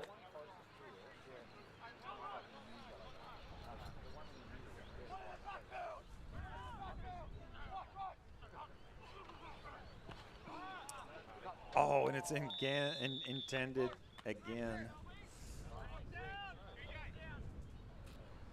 But incomplete for the Sharks. So it brings up a 4th and 5, and they're most likely going to punt the balls considering they are in their own territory.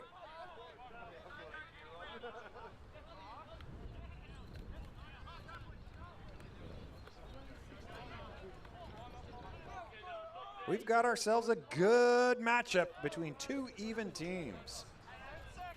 Your ACT Monarchs and your South Adelaide, South Australia Sharks. And there's the punt.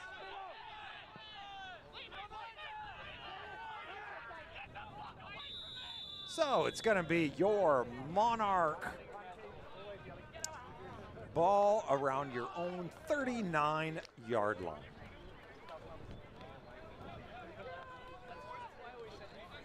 Now you see the Monarchs have that logo, the mascot of the lion.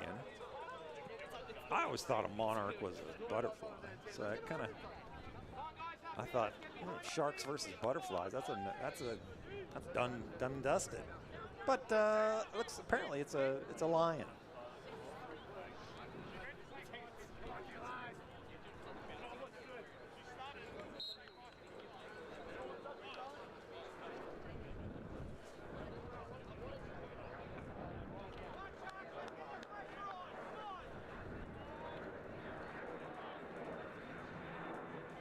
We thank you for everybody that's contributing on the live stream, for your comments.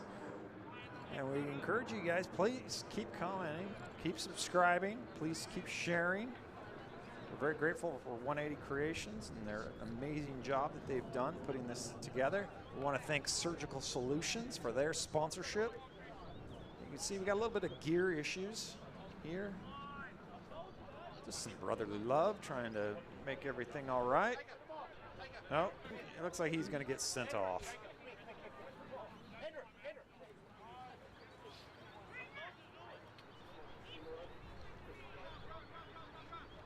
Until he gets his equipment issues taken care of.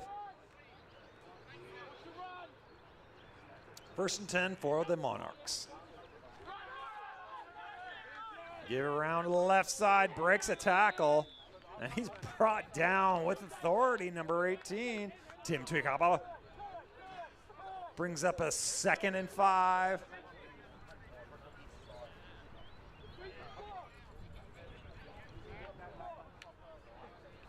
The name of this game so far, in a lot of ways, has been penalties.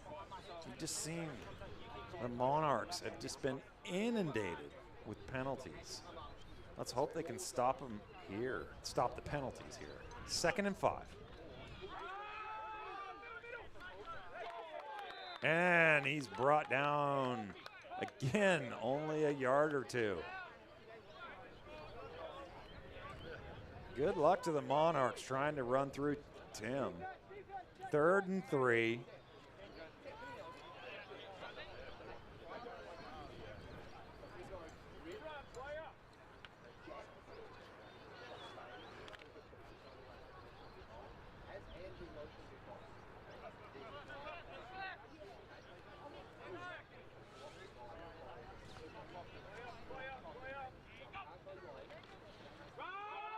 And there it is around to the right side. Doesn't have a whole lot of room, but did he get the first down? It is close. Oh, they almost got him in the backfield. But it looks like he got the first down.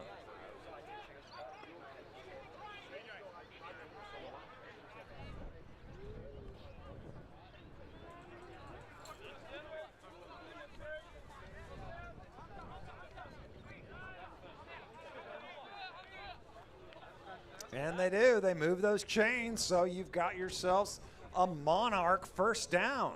Thank you, Outback Jack. The ACT Monarchs was first formed in 1991, and it was named after the London Monarchs from the World League. Its logo was the crown. Interesting. Thank you. Appreciate that. 1st and 10 for your Lion Monarchs. And the handoff is around to the left side, and it takes it for a first down for the Monarchs before he's brought out of bounds in about the 35-yard line. What a great little run there by, I think, number 5. 59 is just like a moon standing in the way, casting a shadow. I couldn't even see around him.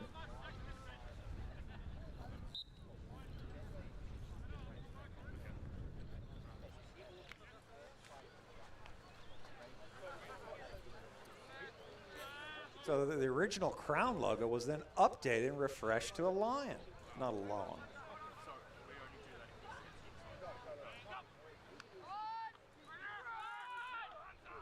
Big shout out to Josh Beck for refreshing the Monarchs logo back in 2019. The new one looks great. Oh, and he is brought down, I think by the face mask.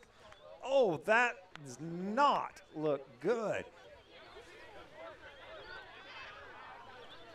A big run, and yes, it was. Oh, that is not the kind of penalty that you want. That's how somebody can get hurt. It was not intended, but oh, that's not good. Yeah, a definite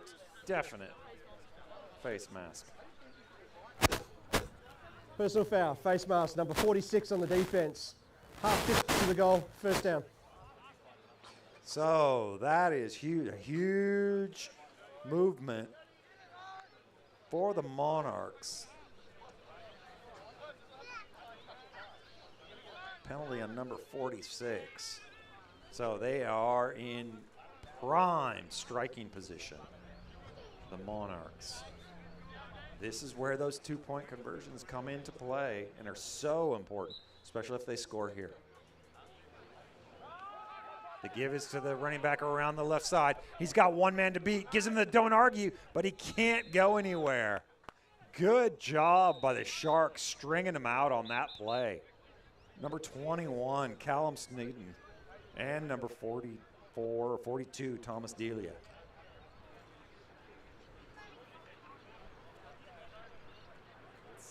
You can see the referee with the signal, hands on his hips. He's not just taking a break.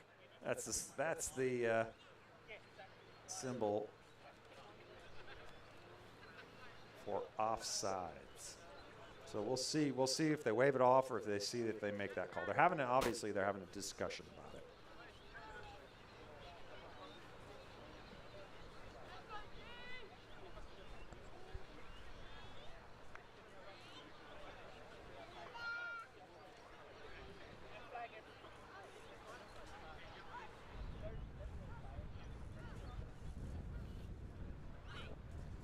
I like it. The people online are calling their shots on who's going to get the ball and score the touchdown here. Thank you for your participation online. Thank you for Surgical Solutions for making it happen. Thank you for 180 Creations. There are 2 fouls on the play. Holding, off number 32. Dead ball, personal foul, unnecessary roughness, number 46 on the defense. Both fouls will be assessed. The holding will be assessed 10 yards from the previous spot. The personal foul half distance to the goal. First down. All right, so a little backwards, a little forwards. At the end of the day, it's a first down, and they scoot a little bit closer. So it looks like they're going to be about the 5-6 yard line, the Monarchs, and they've got 4 downs to try and punch it in.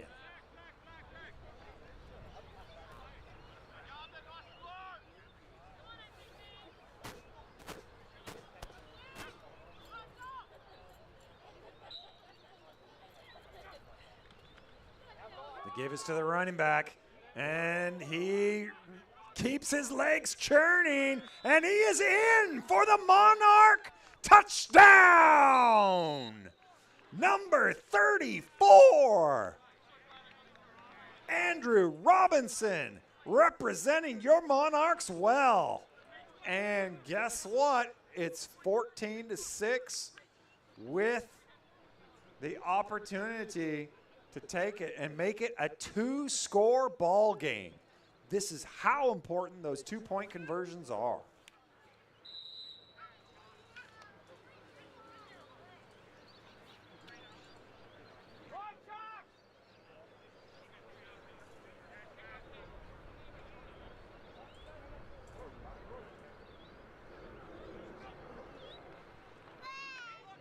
The quarterback fakes, and he's got a man wide open. And it's a touchdown for your Monarchs. So they're going to go with the score of 16-6. We've got ourselves a 10-point ball game. So it's a 2-score. That is key. So even if South Australia does score here, they're going to have to come back and score another time in this game in order to take the lead.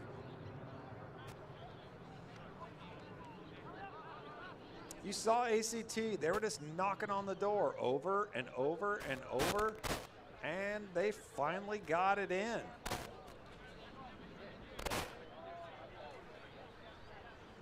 And we're allowed to punch it up and come ahead by 10 points.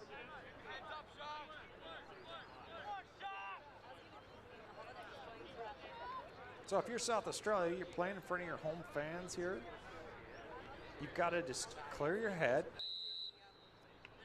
realize that you still got plenty of time left in this ball game, and try and make something happen. So ACT's going with this pooch kick. That's the second time. This time it's number 70. George Kuzner, probably going to be the only time he touches the ball. But he just did the right thing, just got on it and downed it.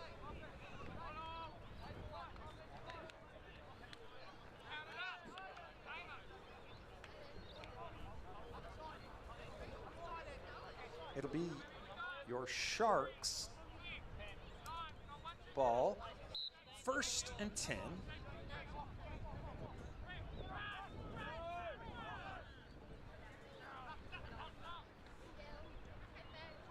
And it's a design quarterback keep. He's got a couple blockers. He breaks one, but can't get much happening on that. So picks up maybe a yard. Jacob Osperati had plenty of running room earlier, but the Monarchs have adapted. They've kind of got a 3-2, 3-4 type defense. And those linebackers are very cognizant of the run by the quarterback the second half. So good adjustment from the Monarchs. 2nd and 9. The give is to the running back. And Harley, number 43 there, gets, again, maybe another yard. And you're bringing up 3rd and long, 3rd and very long. You got about 3rd and 8.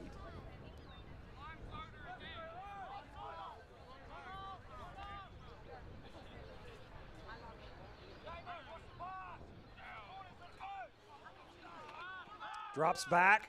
It's got a man. It's complete. Number 24. Andrew Sue on with the completion. It's going to bring up about a 4th and 4. Let's see if the Sharks decide to go for it or if they play field position and punt the ball. Looks like they're going to go for it. Risky move, this much time left in the ball game, but they're wanting to make a statement here.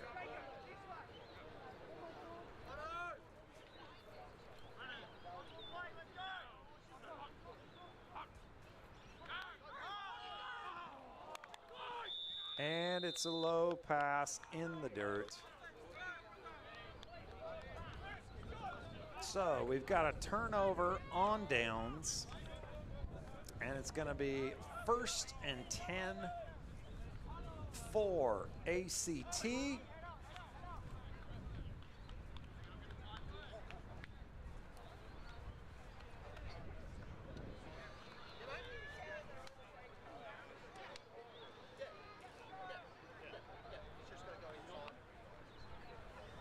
Turnover on downs for South Australia. So if you're ACT, you've got yourself a 10-point lead. You're deep into the Sharks' territory, and you can make some things happen.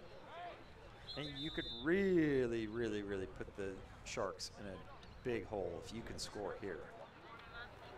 Timeout to the ACT. This is their 2nd timeout for the half.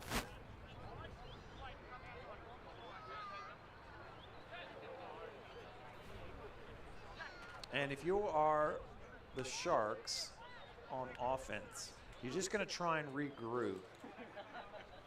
The run game is just not happening, and they're struggling with those passes. So they're going to look and see what's available to them, see what kind of adjustments that they can make. Looked like they were having more success throwing downhill than they were on into the flats. That's typically a result of the quarterback trying to push the ball versus just throwing it. You can see Lee Rayner, the head coach for the Sharks, really trying to fire up his defense and get them to understand how important this possession is. They stop them here, and it's still a very manageable ball game. But if they score again, then it really, again, like I said, puts the Sharks into a big hole.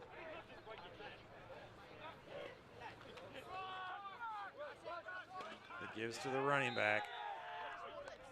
And you saw the defensive end force the running back to kind of stutter step and cut upfield. And then Tim Tuikababa just sheds his block and comes in and cleans up for a loss of 2 yards. It's going to bring up 2nd and 12 for the Monarchs.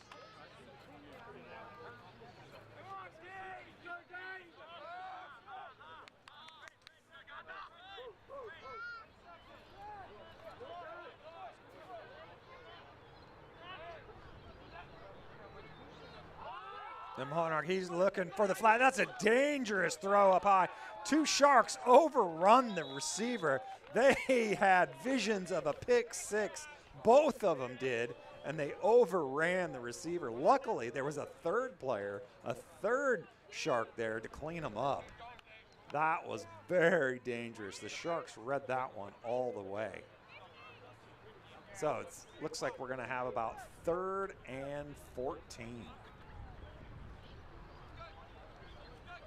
We'll hopefully get a time check from the referee here pretty soon.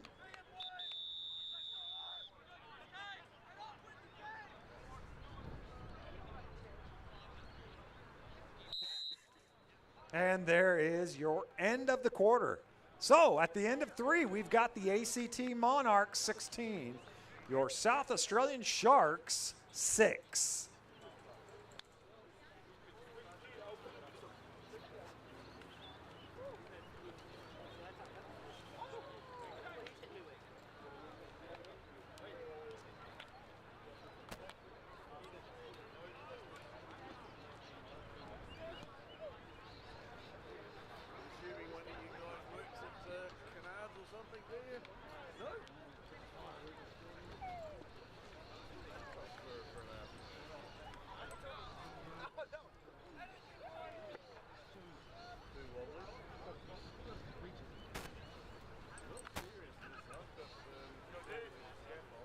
So if you're just joining us, it's been a really good game between the ACT Monarchs and your South Australian Sharks. The Monarchs have obviously come here ready to play and are leading this game 16-6. We welcome all the viewers that are there in the ACT. Thank you. We ask that you would just click subscribe to 180 Creations. We thank you to Surgical Solutions for their contribution, which has allowed this live stream to take place. You can see that shot on the sideline of some potential national Australian players and the seniors. They've come out here to support the junior players. And we've got a long pass, and oh my goodness, he is in for the touchdown, Monarchs! Number 11. Damon Smith, who weaves in and out of traffic and takes that for a long gain. And just like that, folks, we've got a 22-6 ball game.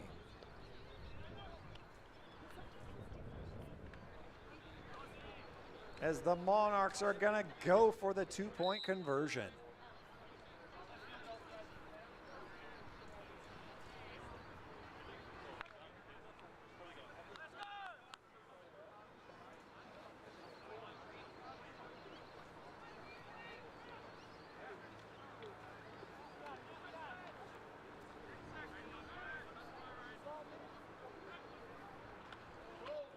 And it's a fumbled snap.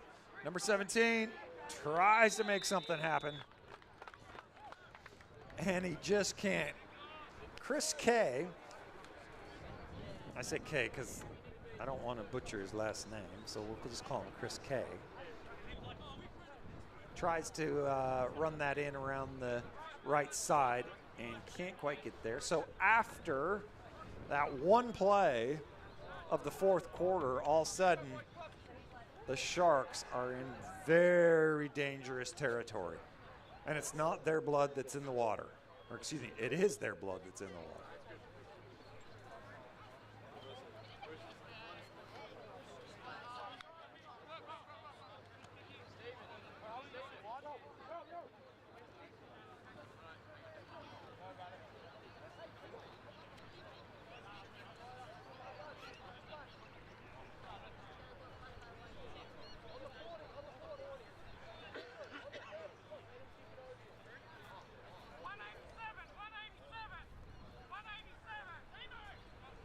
So let's see if the Monarchs go for one of those pooch kicks again. They've done it the last 2 times. This time they know they go for a more traditional deep kick. And you see it fielded. He breaks one tackle, and he gets it upfield around about the 20-ish yard line, where the Sharks will take over and try and get something happen, get the momentum back on offense, and give their defense a little bit of a breather.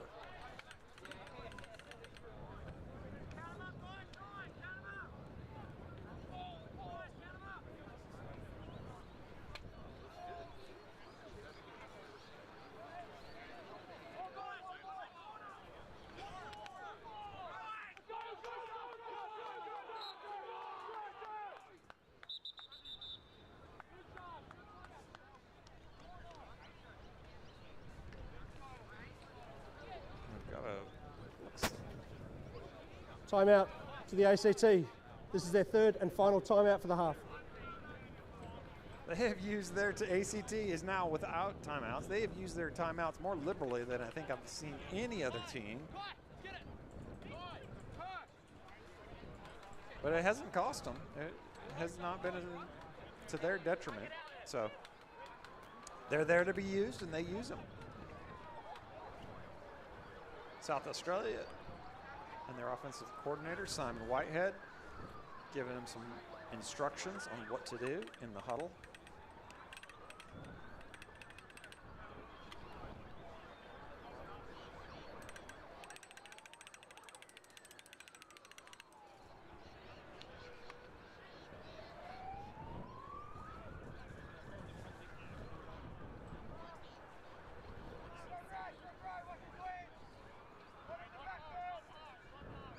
First and 10 for the Sharks.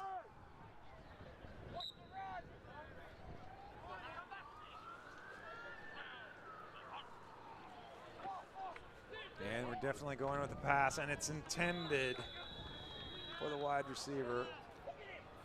And it was just over his head, nothing happening. We want to say a special thank you to all the new subscribers that have subscribed just during this match. So we really appreciate your support. Every person makes a difference. And we are very grateful for your new subscriptions. We're still at the start of the fourth quarter. We've got 2nd and 10 for the Sharks. And the give is to the running back, and he's got nowhere to go. Number 5. Kai Cooper, who's been a force on the offense and the defense, just doesn't have no running room there. Brings up about a 3rd and 14.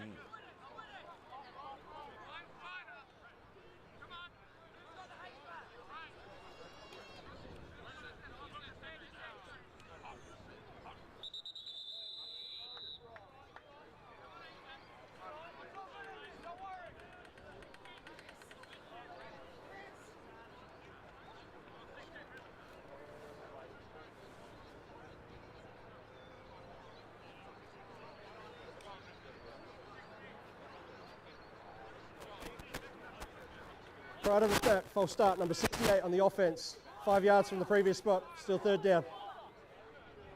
So there you have it. Penalty on the Sharks. Just trying to even up those penalties a little bit.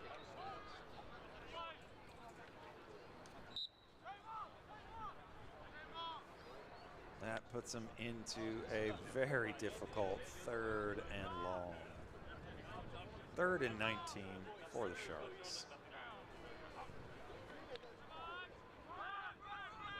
They gave us to the running back, and he's got a little bit of room, and he breaks a couple tackles, and he gets him into a manageable 4th down.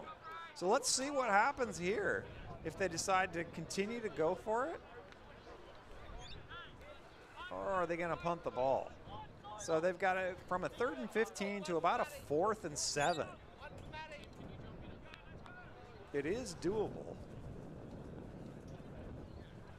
But you got to think, if they didn't get the 4th down conversion on this, is it your ball game?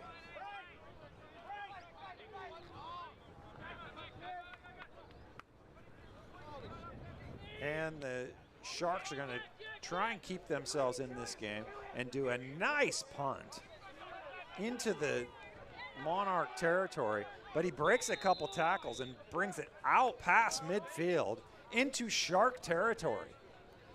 Number 11, you've seen him score. Damon Smith, he's all over this field. Obviously kick returner, he's one of their speedy guys. Well done to you.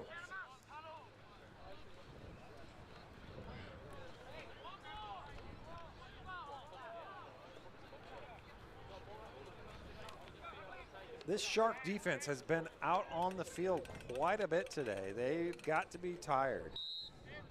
And hopefully they're going to try and get the quick stop and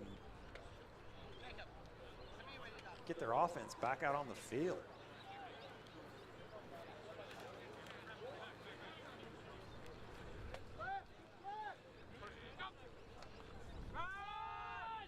They gave this to the running back around the right side. He gets chased into the backfield, and he's tackled for a loss. Big Tim Tuiskabawa stops him.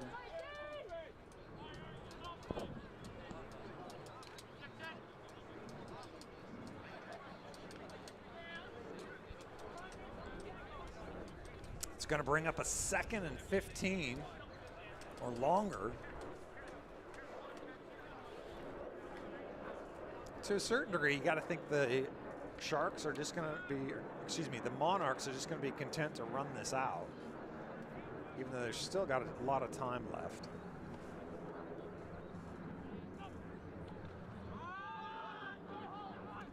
Give it to the running back, and he's got some wheels, but Tim Tuiskabawa brings him down. He's all over the field, folks, but he got shaken up on that one, and he's had to bring himself off the field. Let's hope he's okay. It's going to bring up a long 3rd down.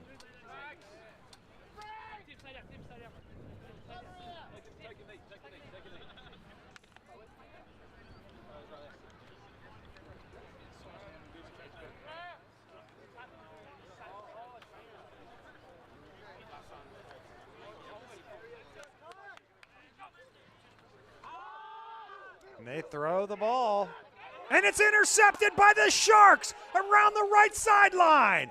And that's exactly what you wanted if you're a Shark fan. He just stepped in front of that pass.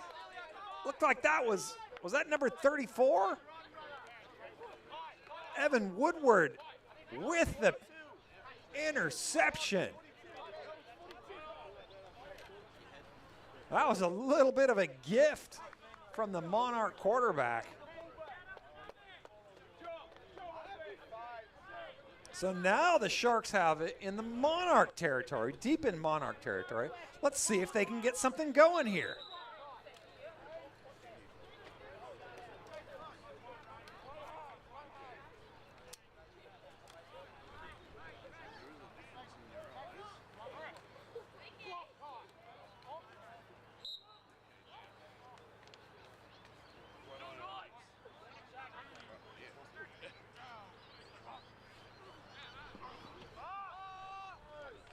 And let's display, you can have one and I'll take one.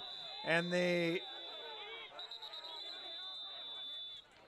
Monarchs intercept the pass, and he's brought down out of bounds on a late tackle as well. I think you saw a little bit of frustration from the Sharks. He was well out of bounds, and he was brought down by a Shark. So you're going to have not only a turnover on turnover with the interception, but you're also going to have a penalty, unsportsmanlike penalty, probably late hit out of bounds. So what was a golden opportunity for the Sharks has just turned into another 4 downs for the Monarchs.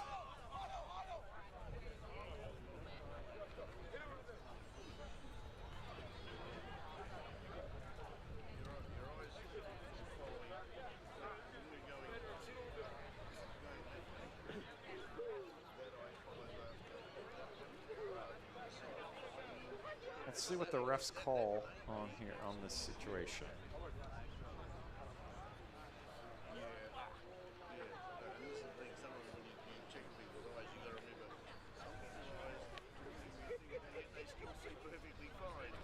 we want to do a special thank you to Gridiron Australia, the national body for football here in Australia, and for their contribution as well, helping make this broadcast happen, just for their support of football in general. We really look forward to what is looking like a national tournament that's going to be taking place in the new year for both the juniors and the seniors programs.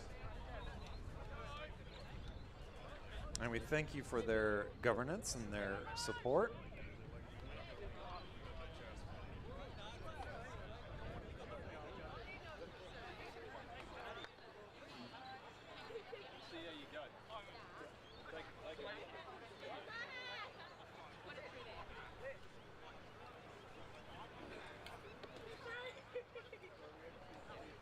So I'm not sure what the confusion is. The refs have huddled.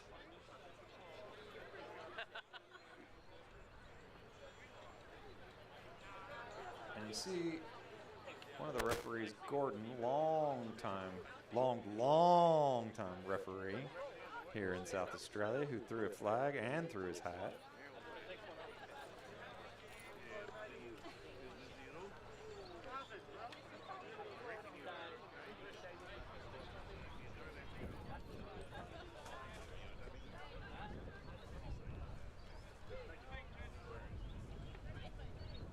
Manjot the Myth wanting to get in the commentary booth with me.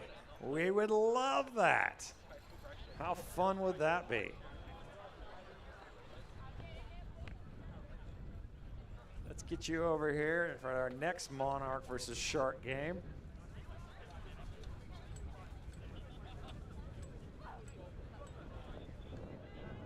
We need to make that happen.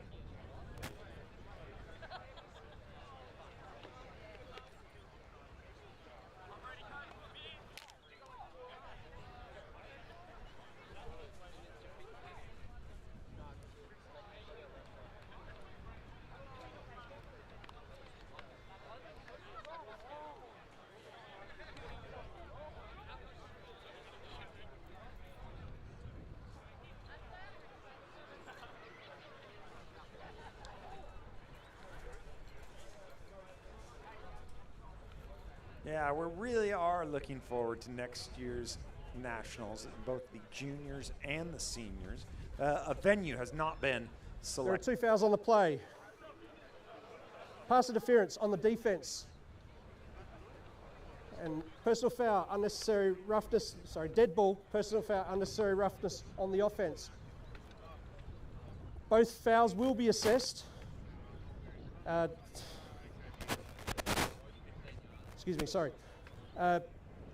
So defensive pass interference, ball will be placed at the spot of the foul. Personal foul, unnecessary roughness on the offense. 15 yards from the end of the run. First down. Oh, so there you go. Fortune smiles on the Sharks. So there was a defensive pass interference, which nullifies the interception. Unfortunately, they had an unsportsmanlike dead ball foul after that. So the good news is the Sharks keep the ball. The bad news is they get pushed back a little bit. But that's okay considering the alternative. So the Sharks still have life in them. Let's see what they can do.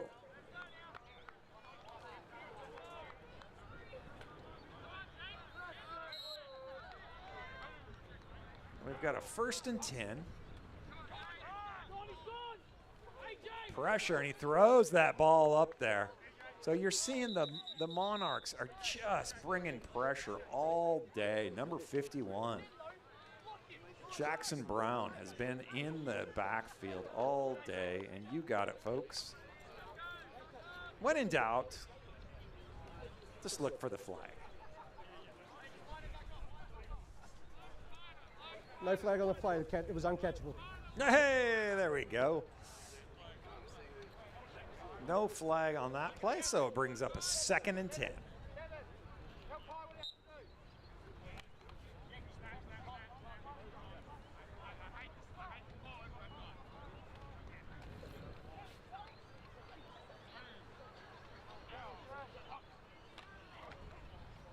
Give us to the running back around the left side. He's got a little bit of room. Harley breaks a couple tackles, and he gets a first down. Was he down before the fumble? There was a fumble on the play. Was he down?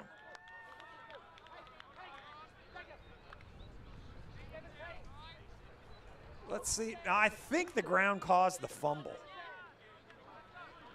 It looks like the ground caused the fumble. So it's going to stay Shark ball. They get a first down, moving the chains.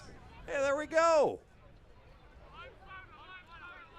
Sharks are making something happen.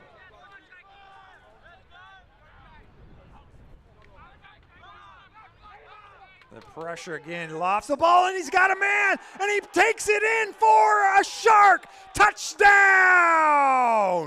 Number 16, Sam Magusha, with your touchdown for the Sharks.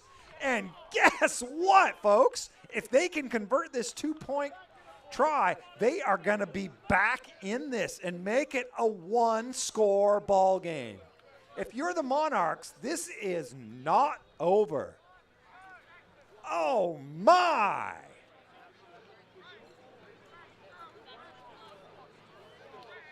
That's what makes this game so good. The passing has not worked all day, and they come up with a deep pass.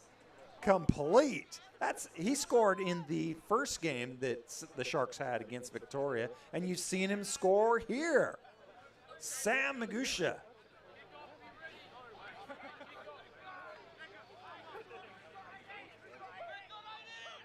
This is key. It's a design quarterback run, but we've got a flag on the play. He's into the end zone. We'll see. Usually when it's in the backfield like that, you and I know what that means. Typically it's offensive holding, but we'll let the referees make the call.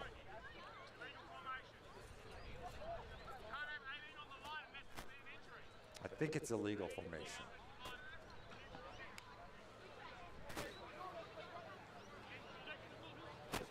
Legal formation on the offense. Ineligible player on the line. 5 yards from the previous spot. Replay the try. Oh, how fitting. A penalty. A penalty costs them. So now, instead of only needing to get 2, now they need to get about 7 yards.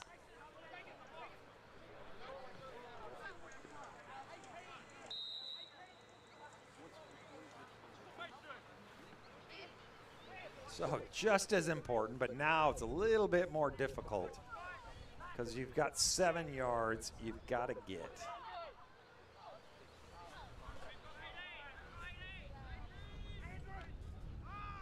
There's the snap, and it's intercepted on the 2-point try.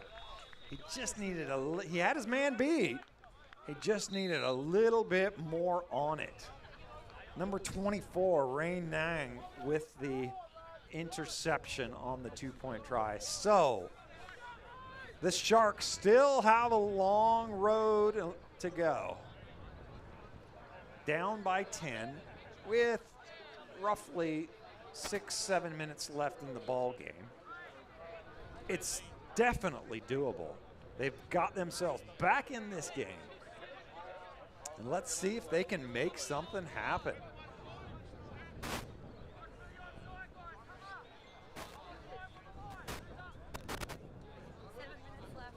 If you're just joining us, it's been a game of back and forth. And we want to thank you for everybody contributing to the live stream, for all your comments. We really appreciate it. And we encourage you guys, make sure you subscribe, make sure you share.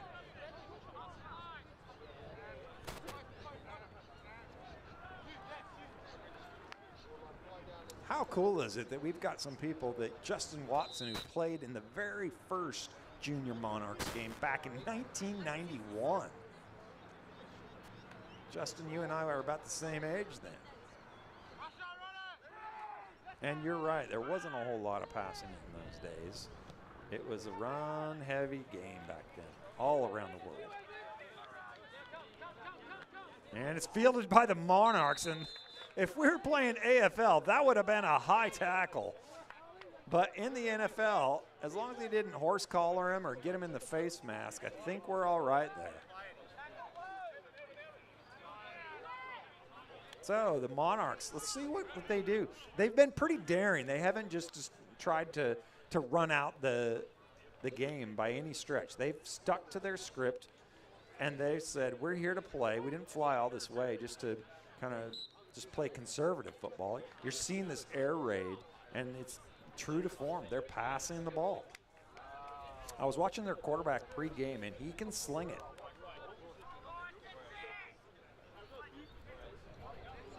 It's your standard 2-by-2 concept, 2 receivers on both sides. It's a low snap into the ground, gives it to the running back. He's fortunately got room, but guess who's there to clean it up? Tim Tuikabiaba. The man can go everywhere on this field, right and left, and he has been a difference maker for him. Oh. There was the penalty. Apologize for not, that's my fault for not having the audio up. So they, against the Monarchs, pushes them back. So we're looking at, it's going to be about, at least I think 18 yards to go.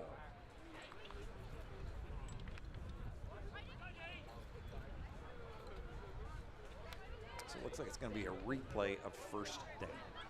So the Sharks elected to push him back.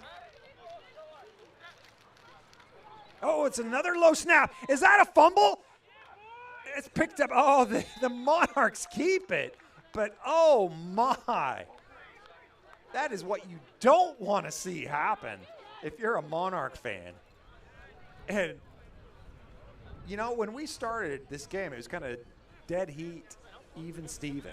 And for the whole first half, we get into the second half, and the Monarchs just started to take over. And it almost appeared to be as if this game was just out of control and the Monarchs were going to walk away with it.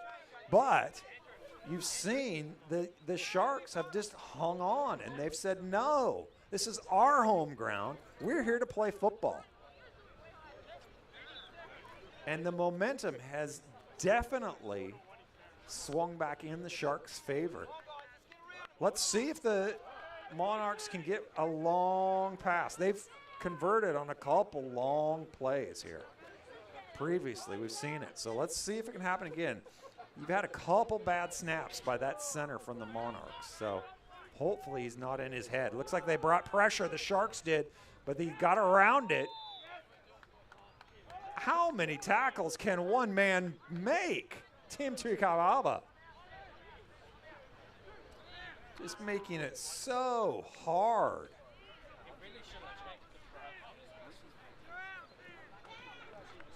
On those Monarchs, it brings up again a very 3rd and long.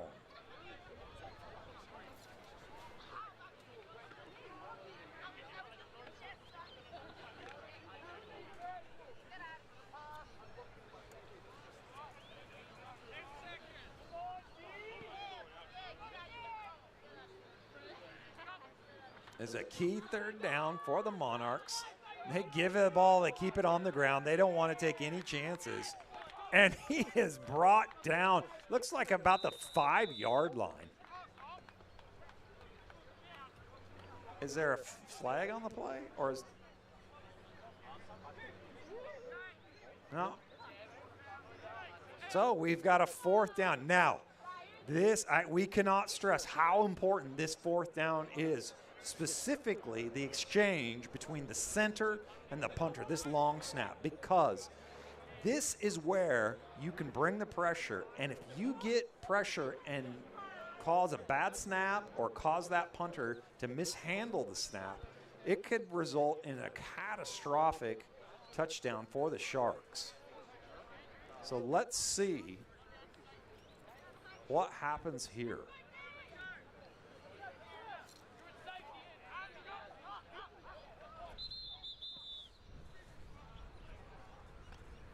And we've got another flag.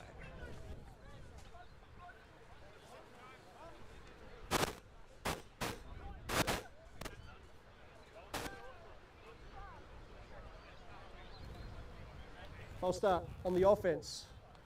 Half distance to the goal, replay 4th down. So there you go.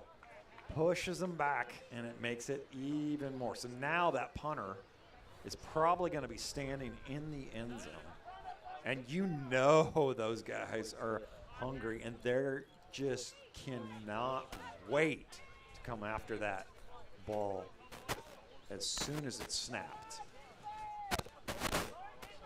I don't know if you can tell or not on the broadcast, but it is very windy.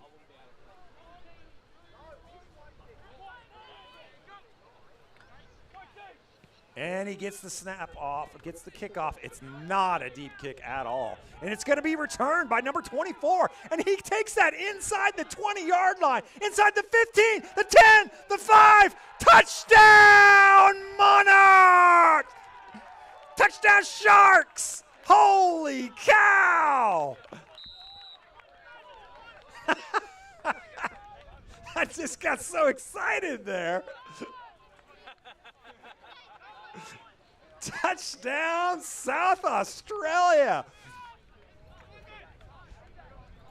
Wow, if you tuned out of this game thinking that it was over and then the Monarchs would run away with it, not so fast. What a series of events. They didn't get the block punt, but they decided, well, we'll just return it for a touchdown. Congratulations, number 24, Andrew Sue on the punt return for a touchdown for the Sharks. Here's your 2-point conversion. He lobs the ball up. Intended again for number 24, Andrew, but nothing going there.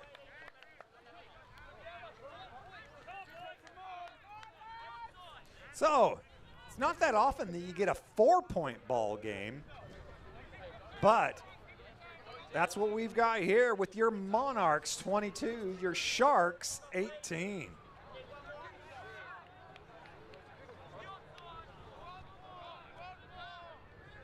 It's still up to the Shark defense. They've got to hold them here. They held serve last time, stopped them, and were able to make something happen. All facets of the game are important. Offense, defense, special teams. And you saw special teams come up big in that last series of events.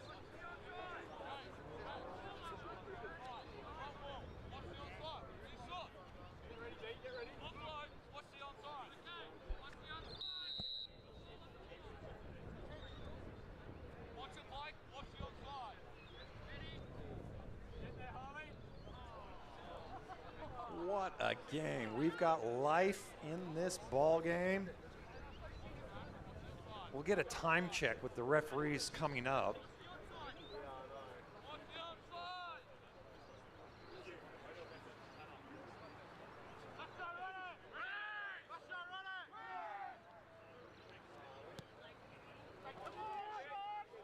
There's a little worm burner, and it's to the ACT Monarchs. He takes it midfield, he goes right, cuts back left, breaks a couple tackles, gives them decent field position up around the 43-yard line, their own 43-yard line. So this defense has got to be gassed for the Sharks, but they need one more stop from them. They're gonna have to dig deep. So we've got around 4 minutes left in the ball game. Just so everybody knows that is the unofficial clock. The referees are holding the official clock on the field. 3 minutes, 28 seconds. 3 minutes and 28 seconds left in the ball game.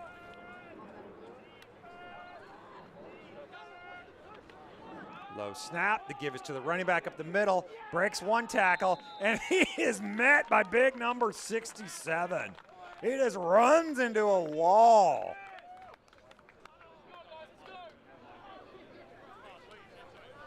Chinaza El-Kula with the stop. He is a force to be reckoned with. Does a great job of just plugging that gap. So the clock is running. We're under 3 minutes left in the ball game, 2nd and 11.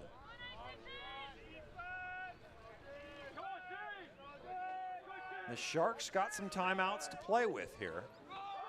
They give us to the running back. He breaks 2 tackles. Oh, he breaks 3 tackles. Oh, we've got a vicious face mask.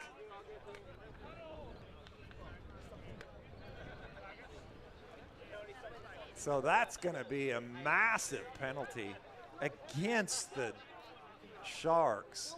It's going to be, I think it already was a first down.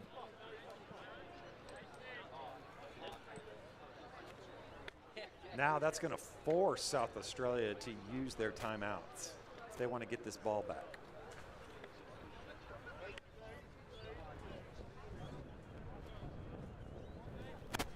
Personal foul, face mask, number 18 on the defense. 15 yards from the end of the run. First down. Tim Tuikavaba unfortunately gets his hand in there.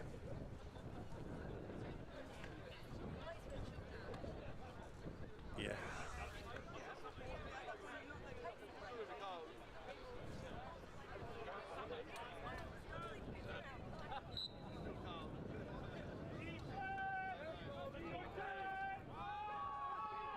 Thank you for all your kind words online, and we've got a run around the left side, and he is hit. Was it a fumble? Was it a fumble?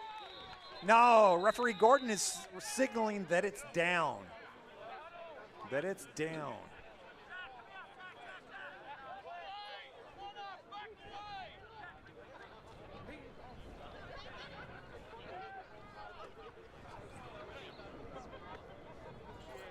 We'll see where they spot that ball. Brings up about a 2nd and 5. The Sharks desperately need a stop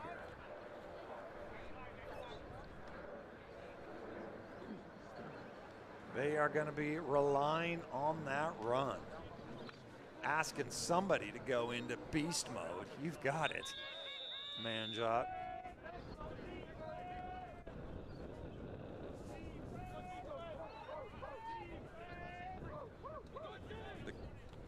There's the snap right to the running back. Excuse me, not the running back, the quarterback, number 12, Jack O'Donoghue, and he's not taking anything to chance. 2-minute warning. 1 minute 51 remaining in the half. 1 minute, 51 seconds. That's your 2-minute warning. It's almost like a freebie timeout. So the Sharks benefit there. And we've got about a 3rd and 3, I think it is. So this is critical. We saw a similar situation in the seniors game, the Sharks against Victoria, and the defense held, and the Sharks were able to score and send the game into overtime. Let's see what happens here. There's a snap. The give is to the running back around the right side. He tries to outrun him, and he can't. He's brought down. Oh, my, what a play. 4th down coming up, except there's laundry on the field. This is an important call.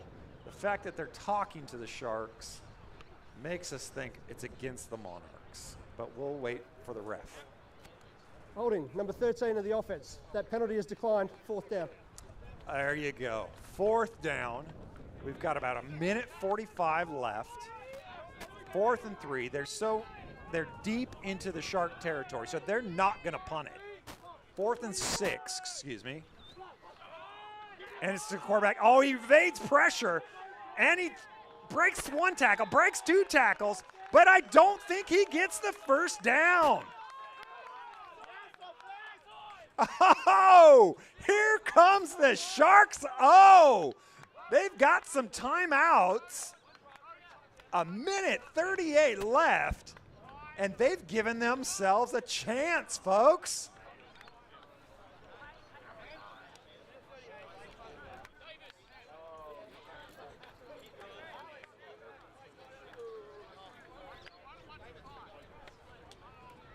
Oh, wow, what a game. If you're here on the grounds, you're seeing a great game. If you're joining us online, we hope you've enjoyed it. It's been a thoroughly exciting second half, back and forth. 1st and 10, and it's a dangerous pass complete. So that clock is still gonna tick. Tick, tick, boom. Let's go, let's run this play.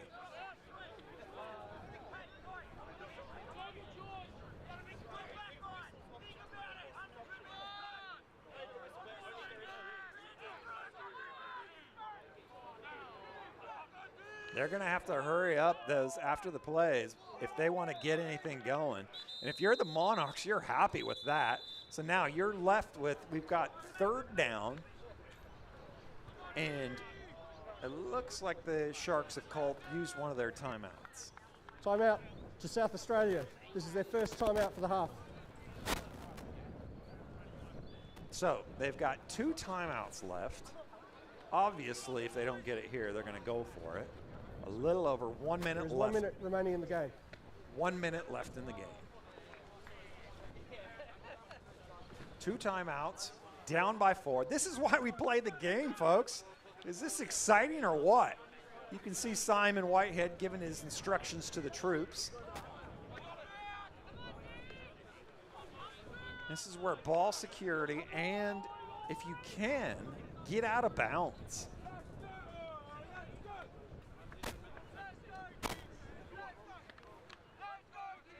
We'll see if the Monarchs drop everybody and just try and keep everybody in front of them, or if they try and bring the heat and make something happen.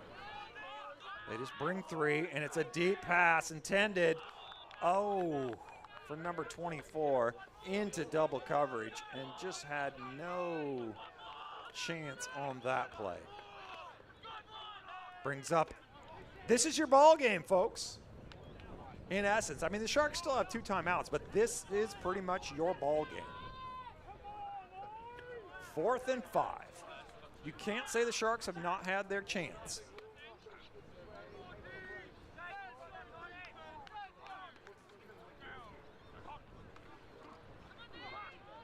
It's a quick pass, and it is incomplete. And we've got a turnover on downs. The Monarchs will be taking possession of this game.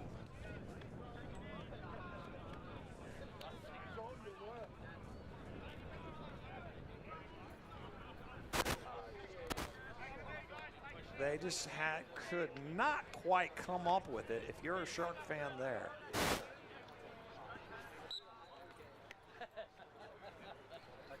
They gave it everything they got, but they are going to need this game out. And congratulations to the ACT Monarchs, who have won this game with your final score. The ACT Monarchs 22, your South Australian Sharks 18. Congratulations to both teams. Congratulations to head coach Jason Ray. We thank you for joining us on this special edition of 180 Creations, brought to you by Surgical Solutions in Gridiron, Australia. Thank you very much. We hope you enjoyed the broadcast. Please click and subscribe, and we hope you have a great day. Thank you and good night.